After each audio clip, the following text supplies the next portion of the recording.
All right, are we good? Are we live? I think we are. Hello all and welcome back to the Women's Football Chat Live. Today we're here for the final game of this WSL game week. It's Manchester United versus Aston Villa. Should be a really interesting one. Manchester United unbeaten so far in the WSL, but with Chelsea on the horizon, they'll be keen to keep the winning ways going before that game. But tonight they play a Villa side who've slipped to bottom. Harry, a bit of a surprise to see Villa this low in the table. Yeah, very much so. It's been a Villa side who have, I think, played well in the majority of games this season, have just not got the results across the line. And I think this is a really good battle today because we've got a United side who have got all the results and perhaps haven't had the performance in every single game, like Arsenal, like Everton. But Aston Villa, who have played pretty well in all their games and got absolutely nothing to show for it. It's absolutely incredible. They're definitely not the worst team in the league this season. No. And the teams ahead of them, really, I'm surprised they're ahead of them. But Aston Villa have got work to do, and it starts tonight. Get as many points as they can on the board. But yeah, a lot to work out for Aston Villa. They need to start getting some points on the board. For United, it's a change of system. Hopefully, though, same results. Yeah, I thought they were pretty poor, Villa, last time out against Liverpool. But bar that, as you say, I think their performances have been actually not bad this season, but the results just haven't come for them. And the opposite for United, again, they've had the results, they've looked competitive, but I think when they've played against good sides, we've seen that they perhaps don't have the quality. I thought they were really poor against Arsenal, and got away with that because Melvin Mallard managed to nod one home just about. I thought other than that, they offered very little, and Arsenal should have scored more than one, definitely. And then obviously Brighton as well, which, Brighton have just been battered 5-0 by Arsenal. And while they've been brilliant across the rest of the season, Brighton, you feel that if United were genuinely in the shout to be right at the sharp end, it's a game they should be winning. Yeah, definitely so. I think United have looked good, but they have, when they've been tested, they have slipped up. They shouldn't have any issues tonight, though. Villa have started very slow. Yeah, they have. And I think as much as we say Villa have played well, as you say, they weren't brilliant last time out. And Man United, in very, very good form, will be looking to punish that. They've made a couple changes as well, which I think does benefit them in Manchester United's favour. So, yeah, I do think that Man United will look to win today and win convincingly to really, once again, prove that, after the draw against Brighton, after the draw against Arsenal, there's a lot of questions of how good are Man United, really. Yeah.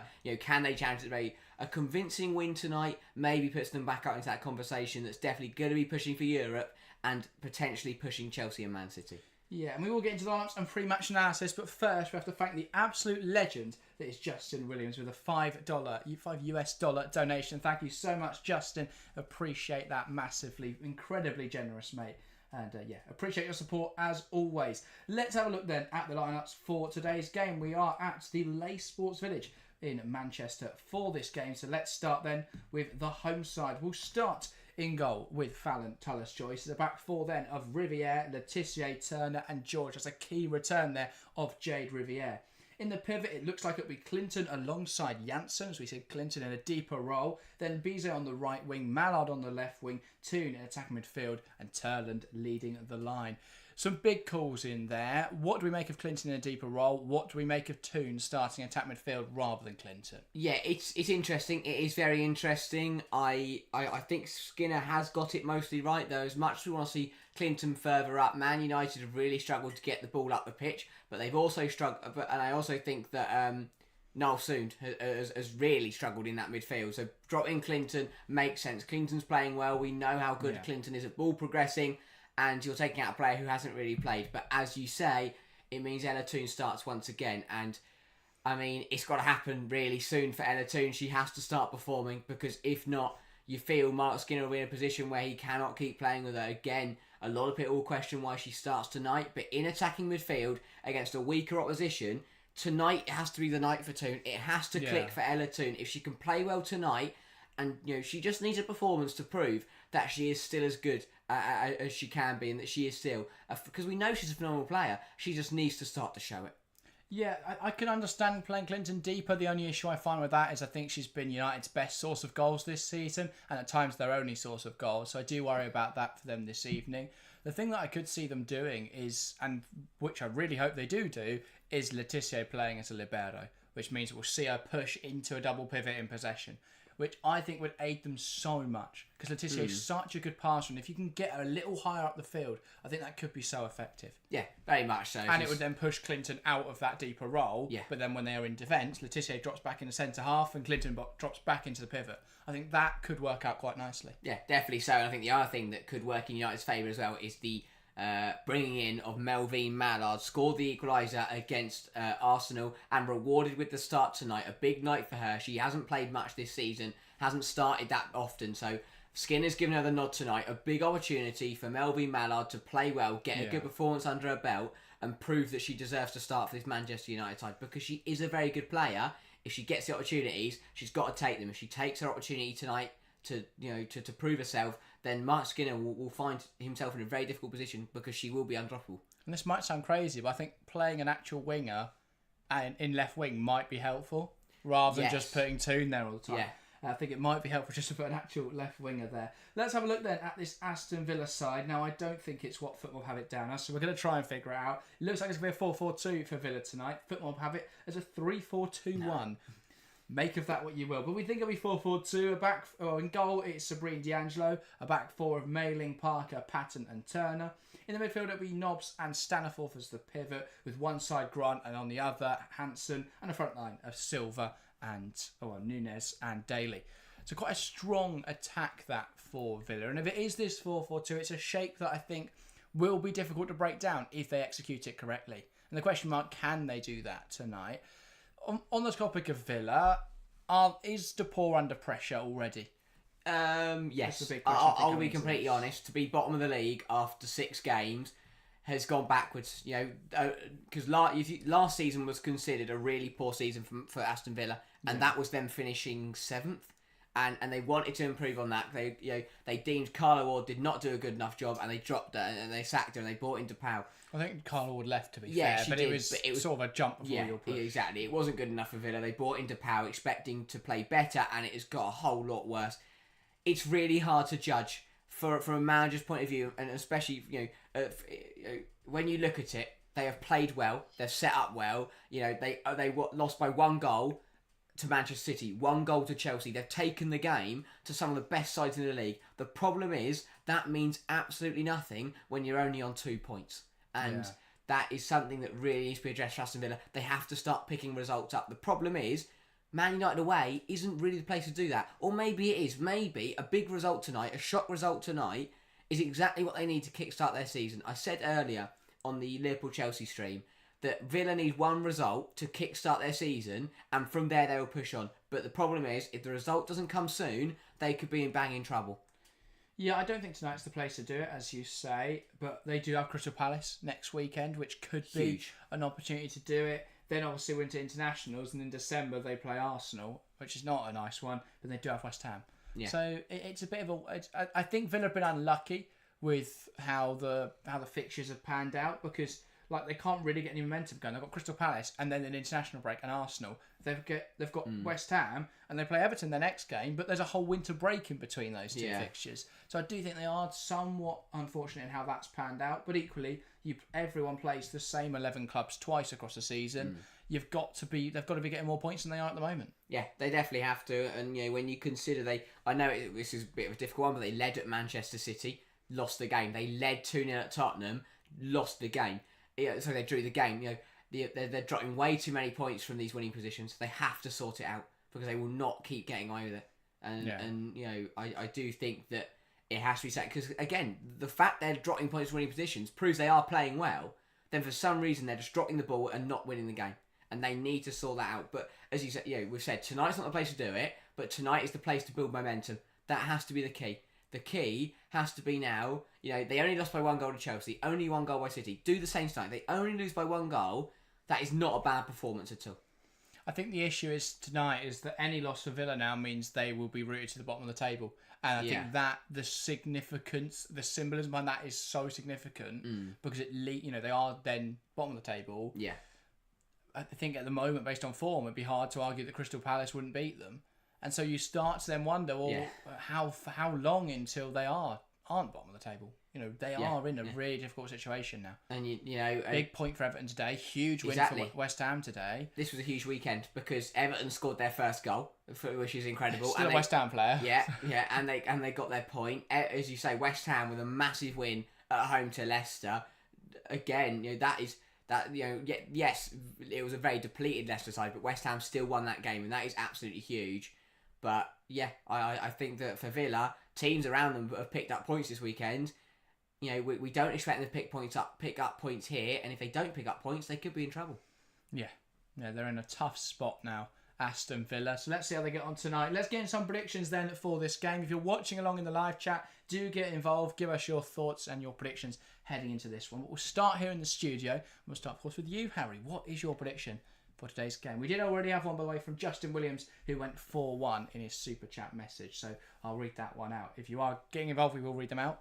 But as I say, we'll start with you, Harry. Yeah, I can't see past United, to be honest. They're unbeaten in the league. They're unbeaten in all competitions, but they've looked really, really good in the WSL. They've brought in Melvin Mallard, who looks sharp. Jade Riviere back is a huge player to have back in that back line because, Mannion really struggled last week against Arsenal. Having Riviere back is key. I can't see past Man United. I'm going to go for a 3-0 Manchester United win, and I think it'll be goals from, I'll go Turland to open the scoring, I'll go Ella Toon to get back on the score sheet finally, and I'll go for a Bizet goal to round off a very, very good win for the Reds. Yeah, fair enough. I don't think they'll have it all their own way tonight, Manchester United. I think it's going to be Man United 2, Aston Villa 1. I think it'll be a lot closer than people are expecting. I think it will be United to open the scoring through Grace Clinton. Villa will peg them back around an hour through Nunes. Gavin Nunes has been a really good run of form. And then I will say a late United winner from Ella Toon. Yeah, no, that's exactly what she needs. Exactly. Especially in that circumstance, that would be superb. But I think even from a neutral point of view, it's not nice to see a player like Ella Toon not playing at her best because we know how good she can be, and you really want to see her firing because she is such a good player, and especially from an England point of view, to have her back to her best would be brilliant. Hopefully tonight we can see the Toon that we have become used to seeing over the last year or two.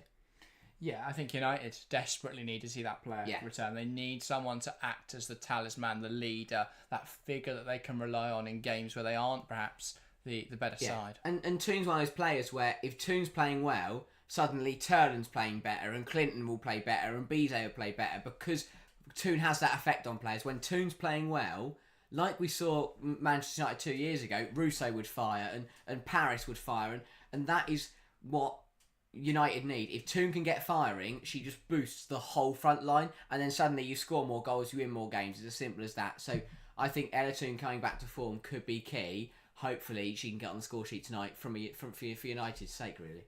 Yeah, I think she could be a real help to this United side. I think having someone who, as I say, can get them through games, can carry them through occasions like this, I think would be really helpful.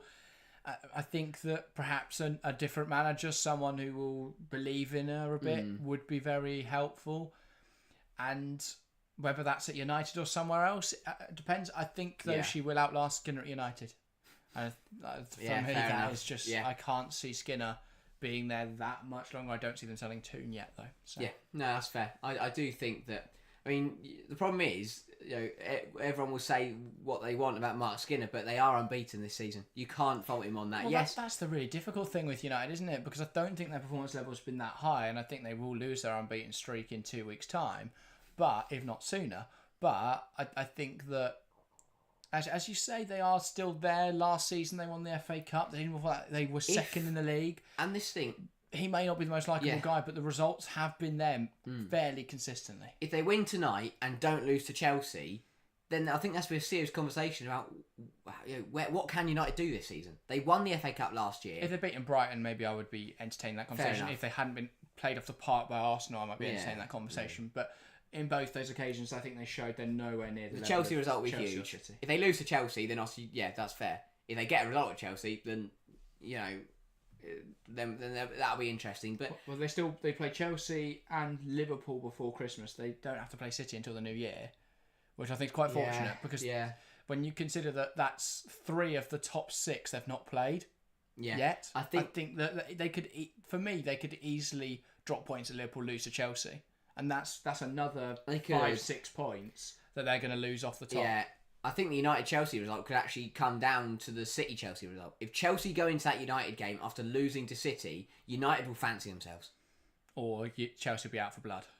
Or Chelsea, So yeah. I think regardless of what maybe, happens, Chelsea okay, will probably, maybe. yeah. But that's next. That's in 2 weeks' time. United tonight, get the result on the board, keep your unbeaten streak going in the WSL, and keep this good run going, because especially with Arsenal starting to pick up the performances, it's key that United do not drop the standard if they want to get Europe. We're talking about what if United win tonight, but what if they lose this evening? What if they find themselves fifth in the table behind an Arsenal side who started slowly, only 2 points ahead of Liverpool, who've dropped a lot of points at key games this season? Exactly. So I think while United have started well, they've got to keep it going. Yeah, definitely so. This is a big game, because that's one thing. As sometimes falling to the bottom of the table will demoralise you, and it'll make games become more difficult, and it'll be a negative effect on the dressing room. Sometimes it is that motivator that you need to kickstart your season. At Aston Villa, if they use it the right way, they're falling to the bottom of the table. Look at that, use that to fuel yourself, and go out there and get the result tonight. We're going to find out. Yeah, it can rejuvenate a side in a way that not a lot else can. They need it to be a rejuvenating factor and not a demoralising one. Let's see if they've got what it takes. This Aston Villa squad has so much quality. They should be nowhere near relegated going down. It is such a strong side. They just need to start performing. The results need to be there. Yeah, 4-4-2 against 4-4-2 tonight. Who will come out on top? Before kickoff, we take a knee and a stand against all form of discrimination. And now we will get underway. Gabby Nunes ready to knock it back to get us underway. Knocks it back, and we are underway here at the Leigh Sports Village. Manchester United versus Aston Villa. The final game of match week 7 in this WSL season. And Villa looking to bring it forwards then. Kirsty Hansen loses possession cheaply in midfield. Here's Riviere looking a little bit rusty, but does manage to get the pass off back to Letizia. And United here in possession will try and control the game in the early stages. Tallis Joyce. Now Millie Turner. Turner finds Dominique Janssen. Here's Clinton. On the topic of Dominique Janssen, we've spoken before about how the defence midfield role perhaps isn't suited to her strengths. Do you find it surprising that they have sort of kept up with that rather than giving Awujo more of an opportunity?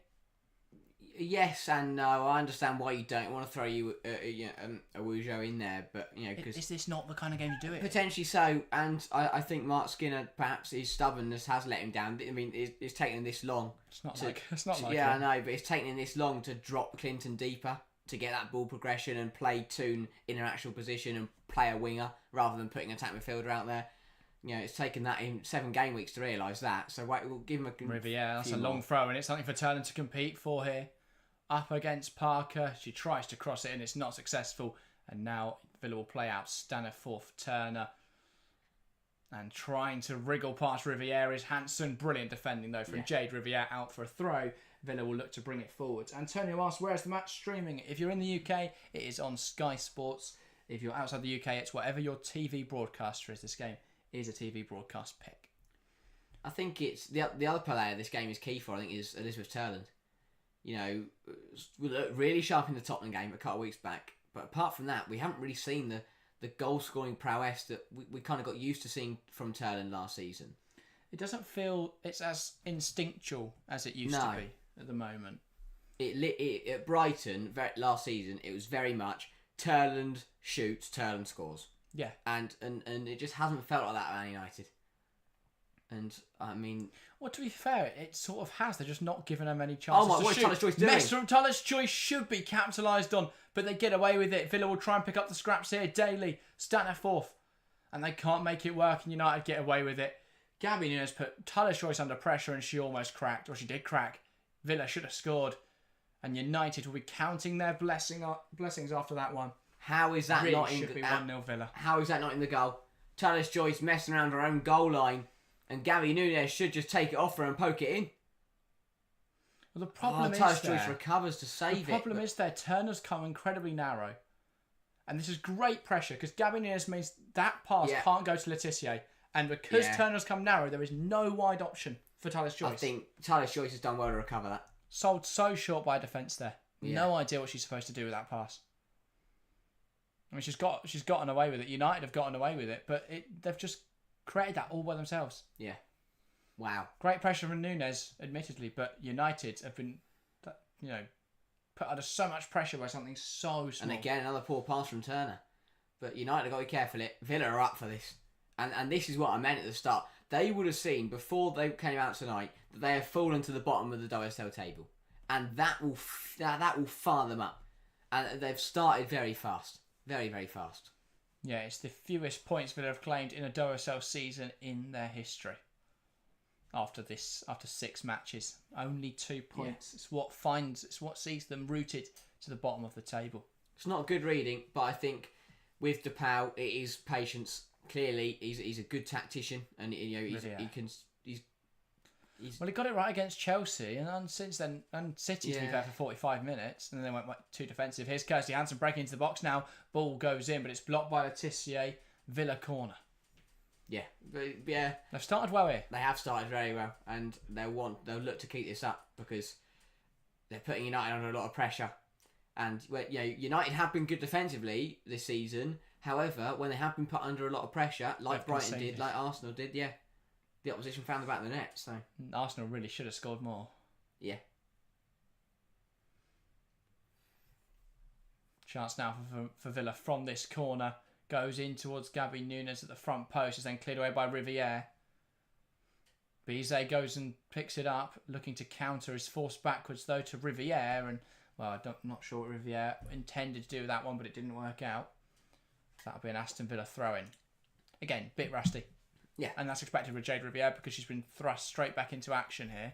Because after watching Mannion against Arsenal, I think Skinner had enough. Yeah. Here's Chastity Grant. Another player's had a slow start to the campaign, but I think someone who, if she can just get that ball under a spell, can start to get some contributions under her belt, I think she'll really flourish. I think she's a top player. Chastity Grant, a lot of potential there, or the potential, to be a top player. Mm. I think if they can pick her out in more dangerous areas, she will create chances for Villa. She will score goals. They just need her to prove that. Villa have got some incredible quality. Rachel Daly, top goal scorer in WSL 2 seasons ago. You've got, as you say, Grant, who's been playing Champions League football. It's, Gabby Nunes, top player. The players they bought in. We saw that at the Olympics. Yeah. A decent tournament. They really are better than where they are in the table right now. They just need to start to show it. I mean, Jordan Knowles, one of the most record the appearance most experienced player, arguably. There's no one else that is more experienced than her in the WSL. Yeah. It's incredible. They just need to start to get the results on the board. Yeah, here's Patton. Back to D'Angelo. And Villa now will look to bring it forwards. Patton again. Goes back to D'Angelo. Villa's build-up just looks devoid of anything interesting. They're just not moving the ball quick enough. And then it's a ball that gets sent forward that misses the header, and Nunes should do well to control it but can't. Bizet wins it back. It's then immediately lost to Staniforth, and they'll look to come forwards quickly. Grant waits to bring Mailing into the game. Does now lay it off to Mailing. Mailing goes back. Counter-attack over. Alex says that boys don't get why Skinner plays Janssen central midfield. At Wolfsburg she played centre-back and left-back. So she can play defensive midfield, but I agree. I don't see that as being a position of strength for her. No. And I think it's leaving them a little bit exposed in there because she can't cover as a single pivot. Yeah. I think, today they're playing a bit more of a midfield 3, which is a shame because I think it's just dropped Clinton and Toon deeper rather than at least one of them. Oh, sorry, rather than only one of them, it's dropped both of them deeper. Which, is a choice. 2 players down the deck here after a heavy collision. Yeah, it was Hansen who just collided with... I think that's Dominic Janssen. Yeah. And I think it was a clash of knees. Hopefully they're both all right. Yeah, it's not a nice one. I mean, Janssen already taped up around the Janssen was the one that actually took a while to clock that she was injured, you felt. But they are both down. Hopefully they're both okay. Yeah. But a fast start to this game. First 8 minutes, Villa have looked to get involved quickly and try and cause some problems for United early doors. United have done okay just to weather it a little bit. Yeah, indeed. But yeah, I do think that the problem is they never really replace Ellen. And now they don't have to do it because... It's just a bit of a weird situation, isn't it? Yeah. Because they're shoehorning Janssen in there when they refuse to play Letitia as a right back or anything like that. There's just so many elements of their system that doesn't make any sense to me. But yeah. I don't think Dominique Janssen's a great defensive midfielder. No. Because I don't think she's a brilliant tackler. I don't think she's mobile enough to cover the ground that they need her to. I don't think she's a fantastic passer. So a good defender. She offers you aerial threat. She's going to offer you a lot of presence. But in terms, that's great as a centre back. Yeah, exactly. But she's not going to offer you loads of interceptions, loads of tackles. That's not really what centre backs do.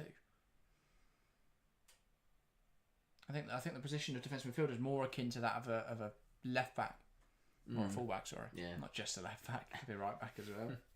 Both players back to their feet. Not the same, of course, but similar. Yeah, they'll both have to go off for a moment after receiving treatment. It's like a little meeting going on the side. 6 of them all stood on this near side. Alex Zellum was good last season, in my opinion. I don't think she was. I don't really have an opinion of whether she was good or bad, but I don't think she was worse than what they've got now. No. And yet and she was the captain, and yet they let her leave on a free. So that was interesting. Yeah, very. And didn't replace her is the more bizarre, because even if she did decide to leave and you didn't really have much of a choice there, you can still replace her. You don't have to spend the whole season going, well, we didn't have a defensive midfielder, because they had options there. Is Mailing. I mean, the loss of Lucia Garcia as well, that's a really weird one. One of their best attackers from last season. Yeah. Mary Earps, of course, the most high-profile one. To be honest, I think Mary Earps is probably the only one that's been kind of decently replaced, to be honest. Yeah, but they didn't sign anyone. They were just fortunate enough that they'd already signed a goalkeeper who was good enough to come in and I do think Taylor's choice has stepped up massively. Yeah, and I'll admit that I was probably wrong at the start of the season when I said she wouldn't be that good. But then again, I don't think she's been massively tested. No, I think some good saves, but Bizet has looked very good on her day, and I do think she will eventually replace what Garcia brought. I think Bizet's a quality signing, not the same player, and Garcia offers you goals where Bizet doesn't really. But then they've signed Turland, so yeah, I don't think that's a huge issue. But I don't think Lucia Garcia was a top player, but to lose her and the other players you've lost, it's a bit of a weird one. Daly tries to send that ball forward. Letitia cuts it out. It's going to drop in there for Mailing, who will compete for into this corner. George clears it into Mailing again. Mailing loses where the ball's gone. George tries to keep it in play, but knocks it out. That's an Aston Villa throw. This is where I have a problem with Villa. Why has Daly tried to drop all the way back into defensive midfield and then just played a looping ball into the penalty area? She's the one they need to be crossing to. She's also the only one though that can play that ball at the moment. So that's a bit of an issue. It's just a weird one. Daly shouldn't be that deep. Nice one's getting their foot on the ball at the moment.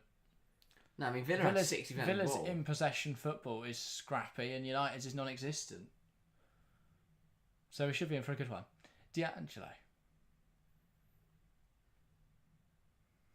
Now Patton. And that's a ball looking for Nunes. They just keep trying to bypass the whole build-up phase by going, oh, here's a couple of passes. Now we've got ball. Let's lump it and see if we can pick out one of our two strikers. And I get it. You've got presence up there, but it's just hitting and hoping a bit at the moment. Yeah. It feels like De Paul's run out of ideas. He had all his ideas in match week 1, which were brilliant against Chelsea. And I thought, here we go. We've got a tactician. We've got someone who will change it up on the fly and be pragmatic. But then, since then, he must have spent all summer on one game plan that almost worked. That was his Hail Mary. If he beats Chelsea, it doesn't matter what he does for the rest of the season. But yeah, since then it's just gone downhill. And while things like the Brighton game and the penalties in that were really unfortunate, and the City game they were great in, again, really well coached individual match, they've not had any consistency and they've not won a game yet. Yeah. They need to get points on the board. I mean, who do they take? I mean, the thing is, they've played the top 3, which is difficult, and they lost all them, and they've drawn to Tottenham when they were 2-0 up, and well they 2-1, then drew they Leicester conceded 0-0. and drew Leicester, who were without Rantala, And who West Ham have beaten now. and yeah. And that could be such a key difference. Pattern. That's the thing with West Ham. While I don't think they're a brilliant side, they have got some good attackers. They have got some players they can rely on. If they can get results, they're now on 5 points, I think. If they can beat... And they've got Crystal Palace coming up a couple of weeks. They play... I'm going to have a look at their fixture run. So they've got Brighton next weekend, which isn't great. Then Palace, then Villa, going into the winter break. I don't think that's too bad. No. I think they could beat Palace. They could beat Villa. Suddenly they're on 11 points. Yeah. They probably won't beat Brighton, but you never know. If they win that, then bloody hell. That would be incredible. Yeah, neither side's really got going in this game. There was a very fast start from Villa, and then not much has happened after that. Patton hooks it up in the air. City, Kirsty Hansen. United just can't get on the ball. As they're looking to break away, gives it towards Rachel Daly. Daly will keep it in touch just about. Nunes goes across to collect. Pass inside. And shimmied inside from Hansen. Shot from Nobbs, and it's straight down the throat of Tullis Joyce. Not a bad error from Nobbs. And yeah, I think, Daly does really well to keep this in, and not only to keep it in, but to find Chastity Grant, who does well, lays it back to Hansen, but Nobbs does well to see that and to call it. And yeah, not a bad effort, but goal claimed by Tullis Joyce. Yeah. They gave us something to think about. Gave us something to save. United have just pumped it along with it. I mean, this is a United side that spent quite a bit of money on their side, got quite a high calibre of squad, and they are playing Route 1 football. I just don't get it. I mean, they could play some really nice stuff, and yet they just refused to. I don't know what that was. Mailing. Staniforth. Grant holds onto that ball well, despite pressure from behind, from George. Daly. I think Daly's playing as attack midfielder tonight. Potentially. Here's Staniforth again. Puts it inside. There's no one named for with that cross, and Janssen clears it away. But again, that's just smashed out of play from United. Yeah. They haven't tried to build out from it. Staniforth, Grant, nice flick into Mailing. Grant spins George, coming inside now. United are packing out this box. Hard for her to create any space. Turner goes back to Parker. Yeah, Villa are doing well. All but D'Angelo in the Manchester United half. That's a lovely ball through the lines. Rachel Daly, who holds onto it well again. Tries to put it in the box. Blocked by Turner. United will come out now. Bizet. And that is pressure from Nobbs that can't quite see the ball one back. Mallard. Now George. Turner. Letitia goes back to Tullis Joyce. United have got to move it quicker. Got to move it quicker. Turner. Here's Toon. That's a good ball. There's so much space. Tries to poke it through to Turland. Turland, though, loses the duel there against Mailing. Strong challenge. Toon had so much space to run into. That was incredible. Nobbs spreads it wide into Hansen. Hansen wants to take on Riviere here and can. Hansen tries to lay that into Nunes.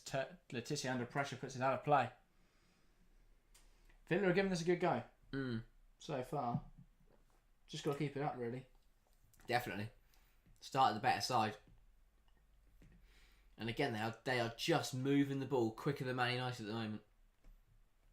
Yeah. And United just can't get on it. Can't get near him. Really can't get near him at the moment. I do worry that feels to be a large gap between Villa's back line and their midfield. It's right now, but every now and again it just seems that they seem to stretch apart.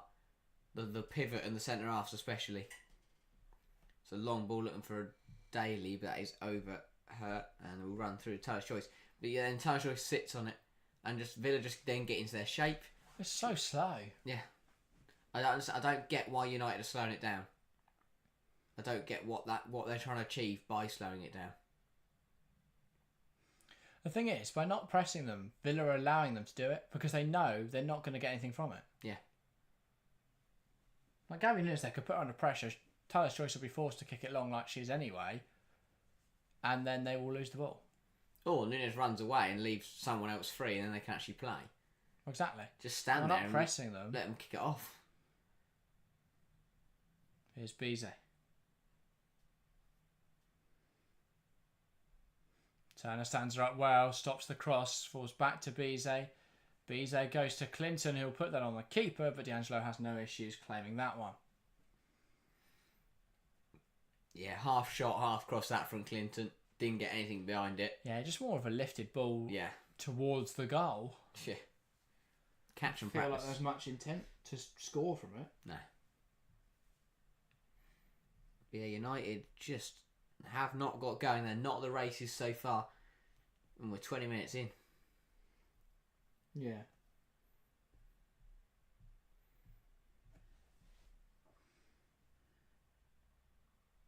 Here's Staniforth. Mailing. Staniforth. Daly. Flicks it to Mailing. There's a foul in there, but the ref will play advantage. Here's Grant. Now Staniforth. Goes back to Parker. If you had to ask me, with no prior knowledge, which of these sides is sat fourth in the league, having not lost a game this season, and which of these sides is on 2 points and bottom of the table, I would be arguing it's the side in white, the away side tonight, who are up there. They've looked so much better than United. Yeah. Alex says, I'm still not convinced from Skinner ball. Well, what is there to be convinced by? What I've seen tonight is, I'm not convinced you can call it football. That ain't Skinner ball. Maybe it's a different sport. I mean, they're not really using the ball. I think it's hard. It's nice for Skinner to put the ball in it because they're not using it. And this is why, from a Villa point of view, this is what the majority of their season's been. United haven't had a sniff in the first 20 minutes. If they now go on and score, then suddenly for Villa it's going to be like, well, what's happened there then? Alex says, seriously, which United player would make it into the Arsenal starting 11 besides Grace Clinton? Maya Letitia. Yeah. Unless you believe Leah Williamson is it's weird. Still just I think on a bad run of form. Hansen puts it into the box, not dealt with by the goalkeeper, falls for Nobbs, should score! Great Brilliant save. Absolutely magnificent save from Tullis Joyce. United all over the place. Villa are all over them. And this is the first time they've moved the ball and got into a really good area. It's brilliant from Hansen. Rivier's not ready to start. Just getting done by Hansen every time. Brilliant double save from Tullis Joyce. Stops the initial cross, reacting quickly to punch Joyce has to commit because no centre-half is there. The defence are letting Gabby Nunes walk into the 6-yard box. And that is a great strike from Nobbs and an equally brilliant save from Tullis Joyce. Last year they relied on Earps. Tonight they're relying on Fallon Tullis Joyce in the first 22 minutes.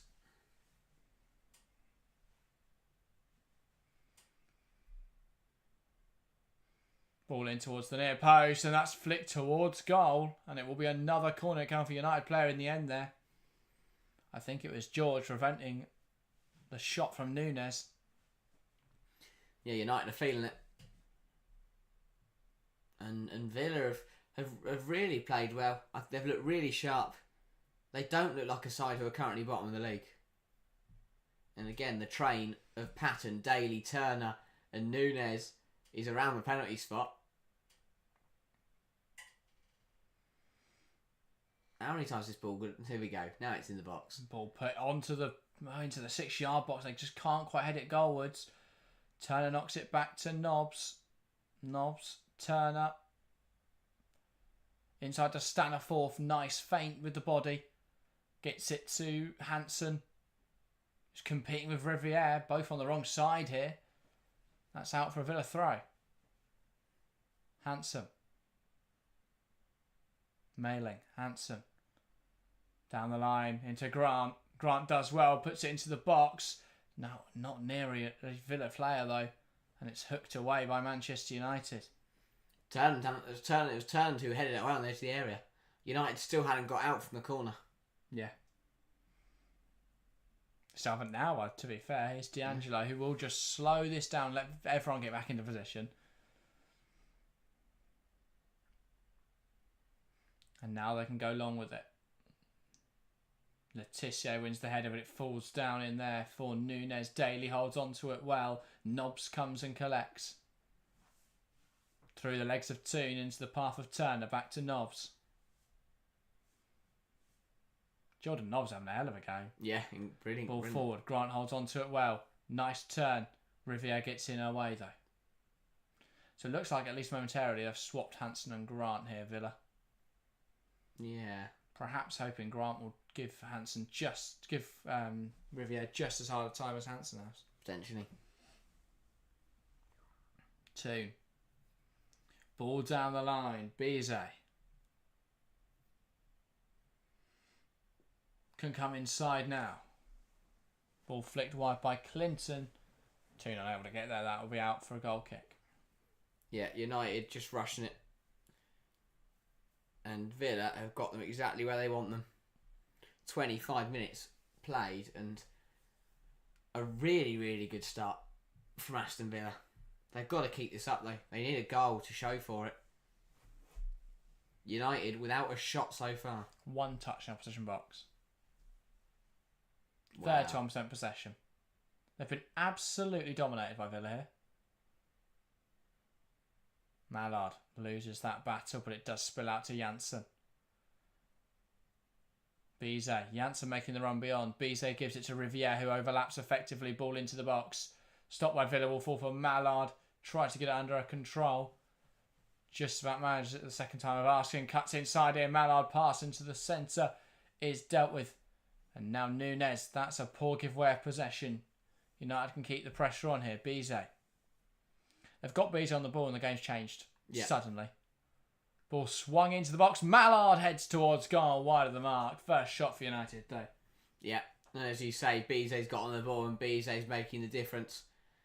Just because she sticks so wide and just stretches Aston Villa, gives herself a yard of space and puts in a lovely ball. Mallard, for me, she gets to the wrong side of the defender. Should do better with his header.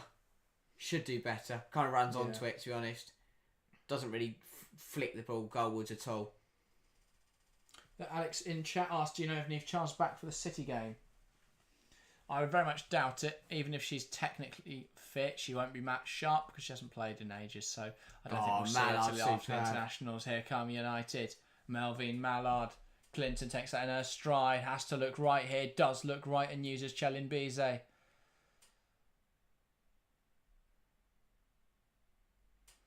Clinton lifts it in there, headed away by Staniforth Turland towards goal, wide of the mark. The United coming alive in the last 3 minutes. Yeah, it's absolutely magical. It's shocking when you get it.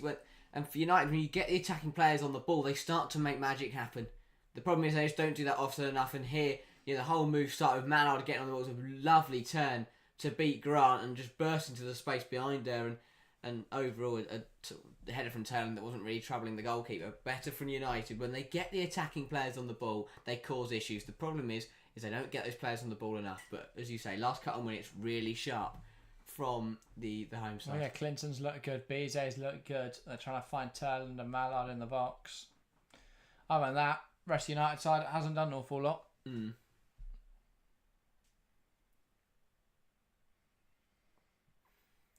And this is suddenly where things start to change for Villa. They can't afford to now just drop off. And now coming down this left-hand side, Ella Toon. Can Toon get into this game? Well, that is not a great pass. That's out for a goal kick. And again, there's just no belief. You can see it on the face of Ella Toon there. just looks glum after that misplaced pass. She's not enjoying her football at the moment, and it can't. You think it just can't persist for much longer. D'Angelo plays it to Patton. Patton will go up the line, controlled well in there by Hansen. Mailing, Staniforth under pressure, but pokes it back to Patton. Now D'Angelo.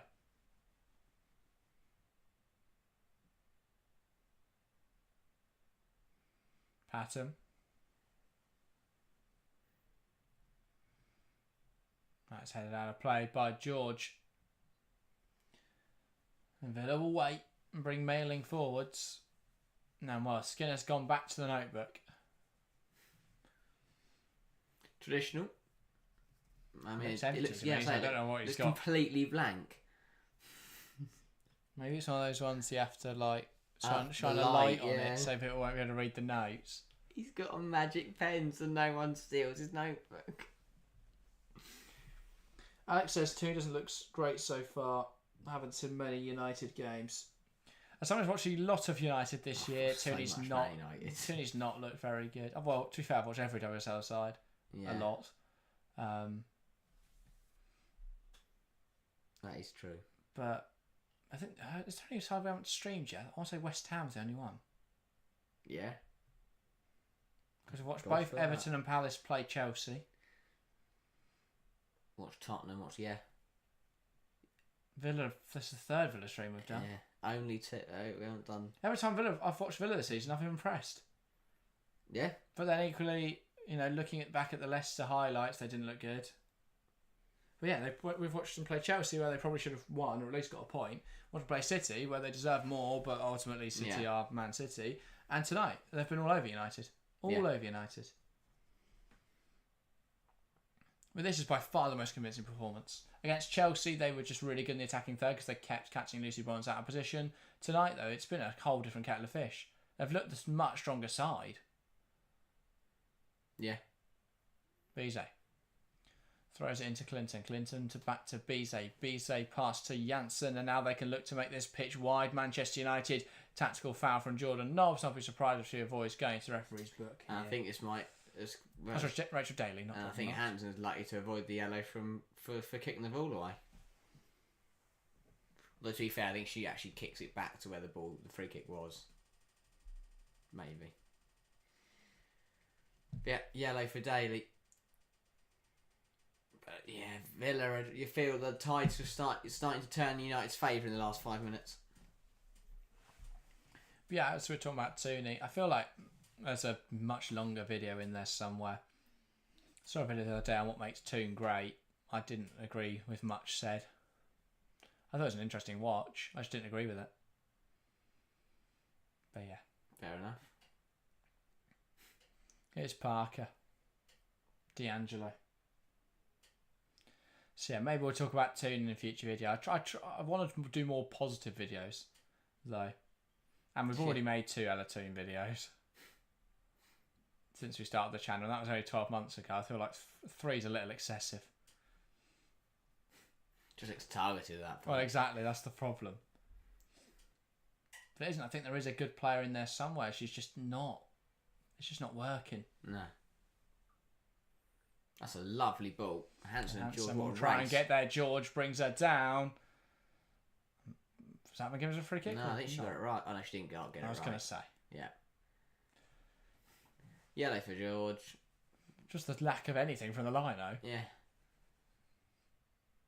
Oh, nowhere near it. Nowhere near it. Caught the top of Hansen's foot as well. That's going to hurt. But George in the book. 1 apiece now. And a free kick here for Villa in a good position to try and cause an issue. Yeah, can they make something of this set piece situation? One of United's strengths, to be fair, defending set pieces. Don't think they've conceded from one yet. Apart from last weekend. No, they scored it. Sorry, they scored one last weekend. Yeah, that's what I was thinking. They only conceded 2 goals this season. Yes, they haven't conceded a set piece. Well done them. It's now the time that's going to change. Oh, we're about to find out. Standard forfeit looks like it is over this one. I quite like Villa's routines. I wonder if they're seeing them from Austin McPhee. Ball in. That's cleared away by Janssen. And out for a throw, I think, not a corner. And the ball will bounce its way down the seats at Leigh Sports Village. Someone's got to go find it. And they've got it. But yeah, not what Villa want to do from that routine at all. No. Here's Mailing. Exchanges it with Nunes and then loses it. And here come United. That was a bit of a weird one. Turland driving away with the ball. Tries to pick out Toon on this left-hand side. Toon will keep it in play. And just stops. Here's Turner. Ball goes wide. That's blocked though. The effort from Janssen. I didn't get that from Toon. They come forwards on the counter-attack and she's just stopped and let players run past her. I know they want to get players forward, but just completely stop the ball. Yeah. Janssen will now find a way in. No? I thought she would find herself into the book there. It's a clumsy one. I don't think it's a yellow. It's her first foul, I think. Yeah, no. She survives. Just count the weird clash of knees she had with Hansen earlier.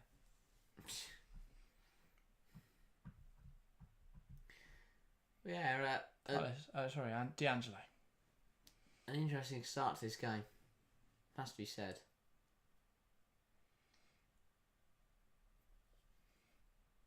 Parker, back to D'Angelo. Nobbs is braver or scanning more effectively there. She'd noticed Clinton has already pushed up onto the centre half before the pass even played. Yeah. Now the issue is that then that leaves loads of space behind your Nobbs. So if she just turned there, Clinton had already committed. Very aggressive pressing, and it relies on Nobbs just not noticing that she can turn around and walk into all the space that's just been vacated. Yeah. I get the upside of it, but if Nobbs is aware of that, she will just turn and drive into that space. Definitely. Suddenly becomes very dangerous.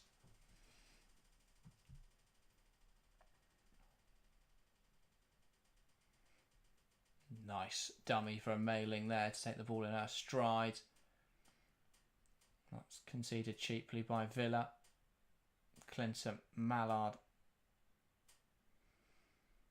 Ball goes down the line. Toon tries to play it onto Turland. That's not resulted in anything though, and the ball's cleared away by Patton. Villa now in possession. Parker lifting it towards Hansen. Brings that down well, to be fair to her. That's difficult under control. Goes back to Turner. Hansen. Turner. Ball into the box. Nunes can't quite get ahead on it. Good defending in there. I believe it's Millie Turner. Parker. Mailing.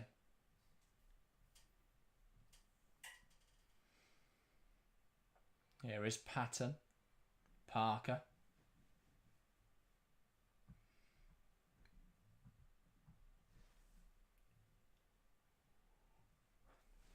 Patton goes back to goalkeeper at D'Angelo. You're forgetting which way around the goalkeepers are for some reason. I think it's because they're both wearing Adidas template goalkeeper kits. Because Adidas made one goalkeeper kit this year and just gave it to everyone.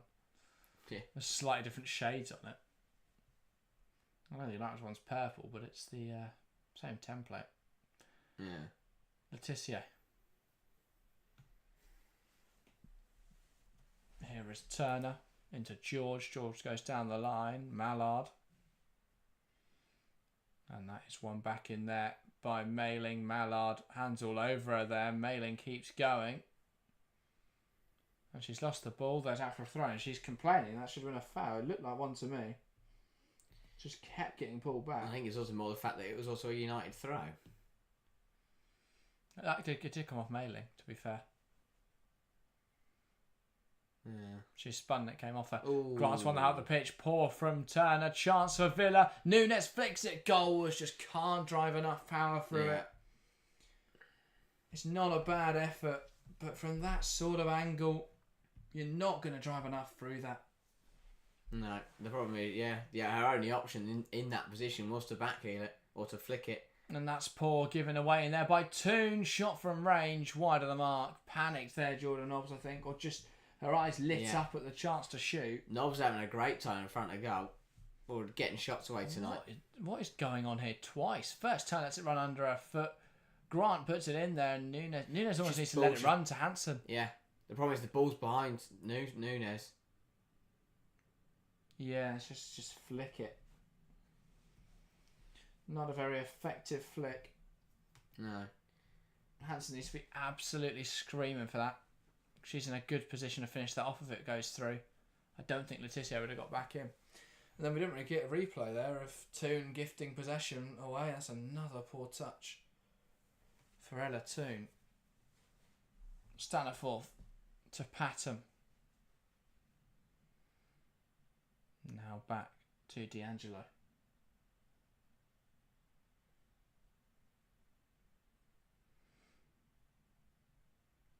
Let's change the pass with Parker. D'Angelo now will lift that out wide. Brought down by Mailing. One back by Jordan Nobbs. Another poor pass out from the back for United. Daly to Turner. Back to Nobbs. Nobbs back to Parker. Touch and turn from Staniforth. Spreads it to Mailing. Back to Staniforth. Ball into Grant, who holds on to it well and then loses it. United winning the ball back well there. Turner plays it out. Just falls to Parker for Villa. Really, Turner's passing's not been great tonight either, to be fair. Someone who is actually usually quite consistent for United. That's a poor pass from Grant. Maybe it's just the last few minutes. Everyone's... It's been a really weird half of football. Yeah. Really weird half of football. I can't tell you who's on top, to be honest. I think Villa have probably had more of the ball and have looked better, but United had a spell in there. It's just been a really even game, to be honest. Has it? United had a patch in there. No, but the problem is Villa... I don't know. So I'm saying it's just been a strange one. Villa have had 3 times as many shots, 4 shots on target to none, 2 big chances created. They've missed both of them, and 65% of the ball. Yeah, fair enough. United haven't been in this. They had a brief spell. They probably should have scored. But other than that, not a lot has happened. The problem is, I wouldn't say Villa... Well, I guess they have looked like scoring. Nobbs had a few attempts. Yeah. That Gabby Nunes one, if she'd let that one run. Yeah, true. I think Villa will be the happier of the two sides, definitely. Still 4 minutes though, anything can happen.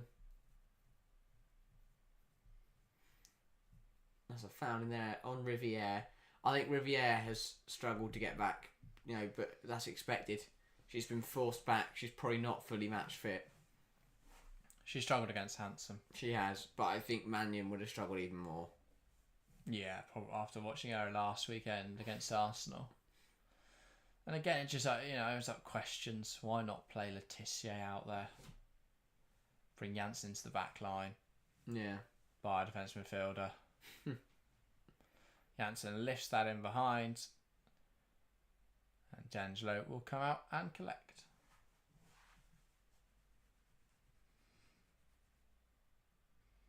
I mean, 4-4-2 versus 4-4-2 tonight just means that United are pretty much player for player across the field.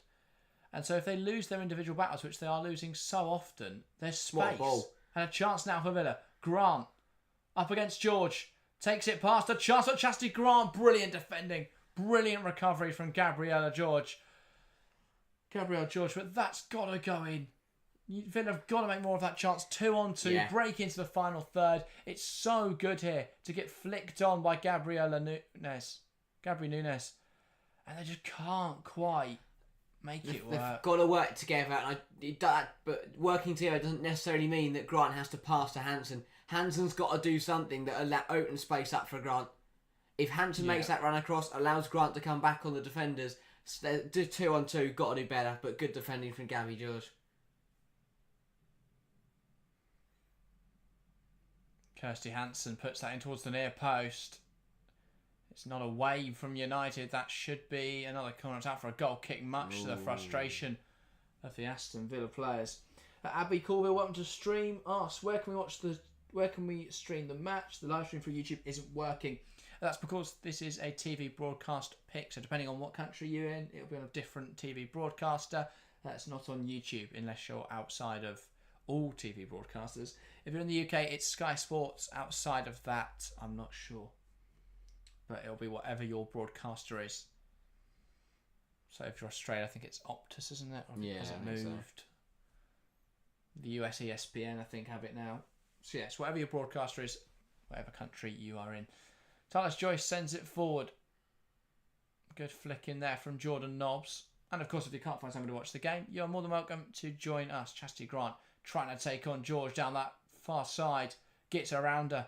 George does get back in. Ball in from Grant. Chance for Villa. Headed away in there by Letitia. And now United.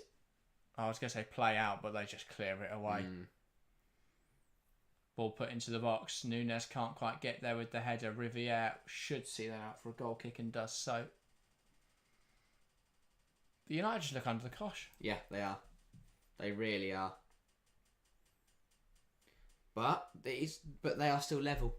And that is the main thing. Is that they have been under the cosh. They've probably been second best for the first half here. But they aren't losing. And that is the critical thing in this game. And I think that sums up Aston Villa's season at the moment. Yeah.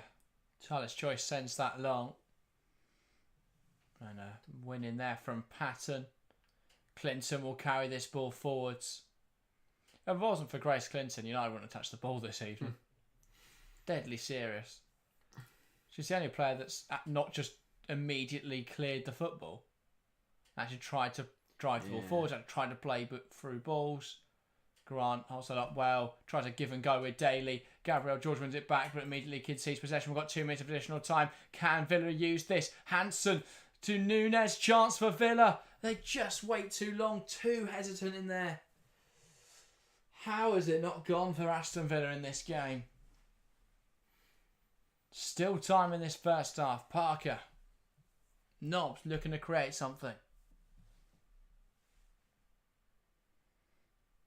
Here's Patton. Mailing.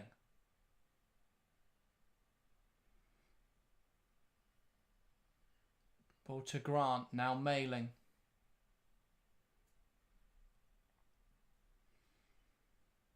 Just found welcome to the stream. Good to see you. Says big up.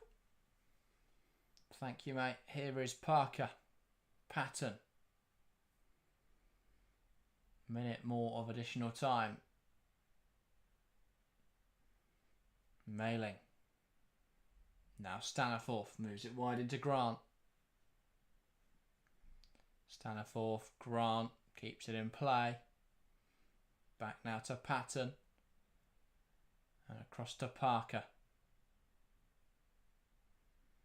Nobbs. Nice shimmy. Wins a big challenge in there up against Bizet. Bizet pulls her back. And that is a Villa free kick. Yeah, Villa looking to end the half with a goal potentially, but a 45 minutes that has been mostly Aston Villa's. But the problem is that on the scoreline, that isn't represented. It's one of those where Villa probably should be ahead. Oh, definitely. But so many chances. But on the outcome tonight, if they take a point away, that's still a big result. Hansen holds on to it well. Turner. And that is half time here at the latest Sports Village. Manchester United 0, Aston Villa 1. It's been a half where Villa simply couldn't take their chances. They've had, a metric ton of them. United have offered very little, but Villa unable to convert that into goals. It's 0-0 at the break. Alex said, sadly, Gabby's not clinical enough. They got the chances. True, I wouldn't place it all on Gabby Nunes. I don't think she was the only player to miss chances, but I agree, she probably should have scored 2 big chances missed in that first half. But yeah, Villa had opportunities, just couldn't quite put them away. 7 shots to 2, 67% possession to 33%.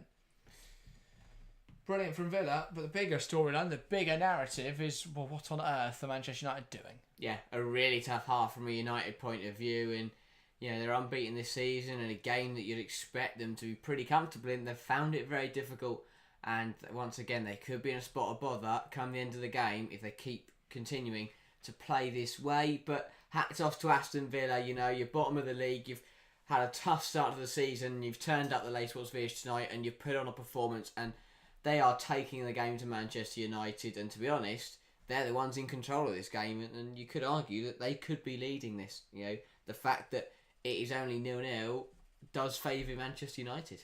Yeah, because they've had games this season where they haven't been the better side for a lot of the game, like Arsenal, for example, but because the opposition don't take their chances, eventually quality could prevail. Yeah. United have such good players that they may just be able to find a goal from nothing, because they have had nothing in this first half. Absolutely nothing. There was a period on about 26 minutes, I think. They had 3 minutes where they played quite well. Other than that, absolutely nothing. Yeah. They barely touched the ball, barely had a shot. It's abysmal. Nothing short of abysmal for Manchester United. They're fifth in the league. They're supposed to be competing for the title this year, some fans have claimed. They're supposed to be competing for Europe at the very least. And yet they look miles off it against a side who are bottom of the league, yet to win the WSL this season. I mean, that is shocking from Manchester United. Shocking. A few messages in chat. Lorelei Dawson says, I'd like to see Leon get more game time for Villa. She made a real impact on the last match. Well, that's the thing. Villa have still got her to bring on. That could be a very useful asset to bring off of the bench. Sapphire says, hello guys, good to see you. Sapphire. New says, Nunes trying to get a pretty goal. Yeah, that little flick where she probably should have just left it. Yeah. Just open her legs, let it roll through to Hansen, at the back post, who would have finished that off, and it would be 1-0 Villa. I know in that situation she perhaps wasn't aware of Hansen, in which case Hansen's got to be screaming for that ball. And I mean, initially, to be honest, I think the ball from Grant has to be to Nunes. I know Nunes has run forwards, but Grant has played the ball behind her. It's one of those. It was a good chance wasted by everyone for Villa. So, But on another day, that ball goes straight through to Hansen, who I think was making a better run, and it's 1-0 Villa. Yeah. So exactly. I could see your point, but I still think that should have gone in. Really. Alex says she got a huge sitter in the third minute. I'm trying to think back to that one now. We'll see some highlights in a moment. Tyler Joyce one. Oh, yeah. That's a difficult one. She's pressing her, and Tyler Joyce has done well. Because what Tyler Joyce does, and we'll see it back, is that she doesn't... What other goalkeepers would do is they'd try and kick the ball away quickly, they'd kick it into the attacker, and it'd go in. What Tullis Joyce does is she anticipates what's going to happen. She lets Nunes kick the ball, and Tullis Joyce makes the save rather than kicking the ball into Nunes. And it's very smart because it prevents what would have been a certain goal. And that is important because if Villa had scored then, how key could that have been if they'd gone 1-0 inside the first 3 minutes? Yeah, and then there was that chance as well for Jordan Nobbs that, if it weren't for Tullis Joyce, would have been a goal. You gotta, it was really good from Tyler Joyce to deal with the ball coming into the box, and really good to stop the save, but to stop the second shot. But the United defence was completely opened up. So, yeah, that was messy. New says, someone explained to me how when United need a way to relieve the pressure and Heysay is on the bench, Skinner ball is the worst. When it's tight, he'll call on Rachel Williams. Yeah, because she'll fight up there. She'll be able to compete for the ball. No, when they lump it long, she's more likely to win a header. That's the thing. The problem is getting the ball up there. They just can't seem to find a way. They've not even bothered to try and play out from the back. Nah. Not even bothered. But it's the same stuff every single week. Tullis Joyce, excellent. Yeah. Made some key saves in there. Laetitia, no high profile errors. A bit, perhaps the organisation and the defence wasn't great, but considering how often Jade Rivier's been beaten, not really her fault, she's not match fit. Yeah. Considering how often she's been beaten, Laetitia has dealt with that quite well. Clinton, the only player actually looking to try and play football today. Yeah. And Bizet. They're, for me, the same players performing every single week, and that's the same players ghosting. Janssen's not a defensive midfielder, not suited to that position. I don't think we've seen Ella too. I think every time she touched the ball, the phrase "and they've been dispossessed" follows directly after. She's out of form right now, and it just feels like perhaps benching her, perhaps I don't know how you deal with that Toon situation right now. We're seeing a replay of that early chance. I wouldn't bench her as a punishment. Because Yeah. the problem is, it's that every time she makes a mistake, it's kick the floor, throw her hands up in the air, shout in anger. She's not going to play better doing that. You have to take her off. But it's not even that every time. It's more just the sulking. She looks miserable on the pitch. She's just not happy playing football at the moment. And it's a problem for Manchester. How do you get Toon with that mojo back? How do you get to start enjoying her football again? It's a tough one. It is a really tough one. Hopefully this was that chance for Jordan Nobbs. Riviere just lets Hansen beat her way too easily. Titus Joyce deals well with the initial ball, and Nobbs is unfortunate. If it goes anywhere else in the goal that isn't directly above the recovering Titus Joyce. Nobbs sees Turner, so she goes, okay, I'm going to hit this to the left then. But the problem is, by the time she hit it to the left, Titus Joyce has got back up again. Back up, yeah. It is a really good save, but United have got problems to deal with. And Aston Villa have done well so far to cause a lot of issues for the home side. Yeah, this was United's best chance of the game, and it was Grace Clinton lumping it up towards D'Angelo. So they really haven't done much. The Turland header that didn't really trouble anybody. Yeah, as you said there, that spell between probably 25 and 30, apart from that, the rest of the half was all Aston Villa.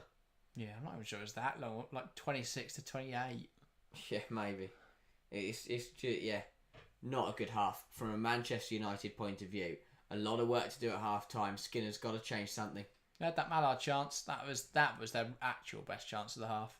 And again, it's a link up between Letitia and Bizet. Bizet sticks the ball into the box. It's a great cross. Just unfortunate that Mallard can't quite meet it in the right position. Yeah. Look what happens though when you use Letitia in a slightly higher position, which is able to push forwards from. And this is where the second half gets very interesting, because if you go off tonight's performance, you'd say Aston Villa will probably go on to win the game. But if you go off what we know from this season, where United still get results despite lacking performance, and Villa never get results despite playing well, you'd say the second half's going to go Man United's way. So I can't call it, to be honest. I really can't call it. Let's see the pragmatist in Mark Skinner. Yes. Sapphire says, who would you replace Skinner with? Should they bring back Martin Ho from Bran? I'd never think that going back is the answer. But I'm not sure who you go for right now. That's the issue. And as Alex points out, there's not much replacement available. Like for Arsenal, Arsenal have got the fortune that René Slagers is doing an okay job right now. Well, to be fair, they beat Brighton in convincing fashion. So doing a good job right now. I just don't see who United go for if they do sack Skinner. Yeah. I'd have jump from the frying pan into the fire. But yeah. I'm not sure. And even when you look at if they were to go for a WSL manager, who are they going to go for? Within the WSL, it's very difficult, isn't it? Because you've either got managers who are not doing well right now, or have only just joined their clubs. In the case of Dario Vidicic, who is probably the hottest prospect, but it's like, well, he joined Brighton 4 months ago now. Yeah, he's not jumping ship. No, more than that. But he's been in charge for 2 months. He's not jumping ship yet. The other problem, but also managers from abroad. What do think? Arsenal may not have different situations. Arsenal, you can see that there is a clear vision there to fight for trophies. Whereas with United, and investment. Yeah, and invest. Whereas for United, what is going to inspire a manager to come over to Manchester United from abroad? It would be hard to get behind. I think for a manager. So then suddenly they're in a situation where they're having to take a gamble on a manager to see if it pays off. And if it doesn't pay off, that could have massive consequences for United. So they've got to get it right. They can't just get rid of Skinner. And to be fair to him, they're unbeaten so far, and there are no easy replacements at the moment. So they've got to be careful. They can't afford to make the wrong decision or jump too soon or wait too long. They've got to get it just right. But overall, let's see what happens. They might come back in the second half, look a lot better, and win the game. For Aston Villa, they've got. You feel like the result is there for the taking. It really is. They've just got to take it. Yeah, Neil says that's the worst part of it all. Is somehow United find the goal and Skinner ball is saved. This is my biggest frustration with United. It happened in the men's side as well. Ten Hag would play terrible football. They do nothing, and then suddenly Bruno Fernandes would create a goal out of nothing. Their luck dried up this season, and it feels like eventually the same will happen with Skinner. They don't create enough good quality chances. This season they've been bailed out by Grace Clinton so many times, but now they're playing her too deep that she can't really have that same sort of impact. Yeah. It's just, They may well get away with it today, but eventually they won't. Yeah. And that's the thing, is while the results may keep coming for United, they may be able to stay fourth this season, only behind the big three. But eventually, the problem is that if United genuinely want to compete at the top level, Skinner's not their man. I get why they stick with him for now, because I don't really see who you go for. But if they do want to compete at the top level, they've got to find a manager who will allow them to compete with those top sides. But also they've got to invest. Have to invest, because the fact they let some key players go this summer without much quality recruitment, much significant investment, I find bizarre. I think they failed to address some key areas. I think the fact they've come into this season without a single defensive midfielder that they trust to actually play is insane. To me, I don't know how you go a whole summer without doing that. It's a weird one, because I think, defensively, in terms of the back four and the front 3-4, for me, challenges is one of the best in the league. But as you say, whatever's happening in the middle at the moment is just all over the place. I'm not sure I agree. You've got Mallard, Clinton, Bizet and Turland. Maybe full strength and full fitness, their back four is strong, but I don't think George is brilliant. I think that Turner is okay, but relies a little too much on Laetitia to cover her. I think that the fact they've got Laetitia is what makes that back four quality. I think Rivier's a good player, but she's completely unfit at the moment, which is a huge problem. They don't have a defensive midfield partnership. They've got a centre back and an attacking midfielder in there at the moment. Toon's off form. Mallard has offered loads, but United just haven't come forwards. It's a weird team. Tactically, it doesn't make any sense. They're not playing any sort of structure or shape or system. You see them they don't play out from the back. They just smash it forwards. I don't get it. Well, big second half really for both these sides, because 3 points is crucial for everyone involved. They'll probably get a flick on at a corner or touch something in somehow. It's just how they get away with it every time. Yeah, and if we know what's happened to Villa this season, we know that they're going to probably find a way to throw this away. Yeah. They have got this game in the palm of their hand. I really believe that. So yeah, we're very interested to see what they can do. Yeah, indeed. We should be out for the second half shortly. Will be an interesting one to observe. And while players are starting to make their way out of the tunnel once again. But yeah. Looking forward to it. Should be an interesting second half. Be interesting to see if United can once again pull some sort of miracle win out of the bag, or whether we'll actually see the Aston Villa claim some points. Yeah, they desperately need to do. Yeah, and every time I see Villa bottom of the table, I just can't believe it. I look at this side, Rachel Daly, Grant, Nobbs, Hanson. Oh, United fans are clearly enjoying it, with most of them reading a book. That sums up the first half of Man United, that their home fans are reading books. Yeah. News says, as much as Skinner Ball is a mess, clearly the players as well are not that high quality, and there's no chemistry. Well, that's the thing. I think there are a lot of good individuals. I would disagree they're not high quality. I think there's a lot of good individuals. The issue is the squad building's just not been very good. So a lot of it just doesn't really fit together. No, I don't see how Toon and Clinton coexist effectively. This isn't an international side. You can't justify benching one of them all the time. So how do they coexist? I don't think you can justify playing Toon at the moment, but they do. And they always will, regardless of what happens. They need a manager that's going to come in with some balls and go, you know what, Toon, the level's got to be higher. But, it's been difficult. News says there's not a single player that walks into a team like Chelsea, for example. There's not a single player really competes. No one walks in. Obviously. I think that Laetitia for me I would start her for Chelsea. But I'm not sure she would start for Chelsea. I would start her for Chelsea. I think she's a brilliant player. Love my Laetitia. I think that Grace Clinton's a top player. Right now she would, but for Chelsea, but she doesn't get in over Lauren James, a full fixture, so she doesn't get in. But yeah, Alex says Turn doesn't get enough service like Højlund for the men's side. Yeah, I mean, you look at the game where they did cross the ball into her and she scored 2 goals, and they're brilliant cross from Bizet, brilliant well taken finishes from Turland. Other than that, I agree. They've not given enough service this season. They've relied way too heavily on Grace Clinton scoring goals.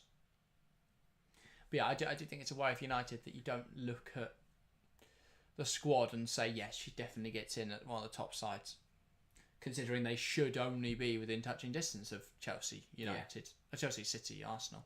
That's a worry.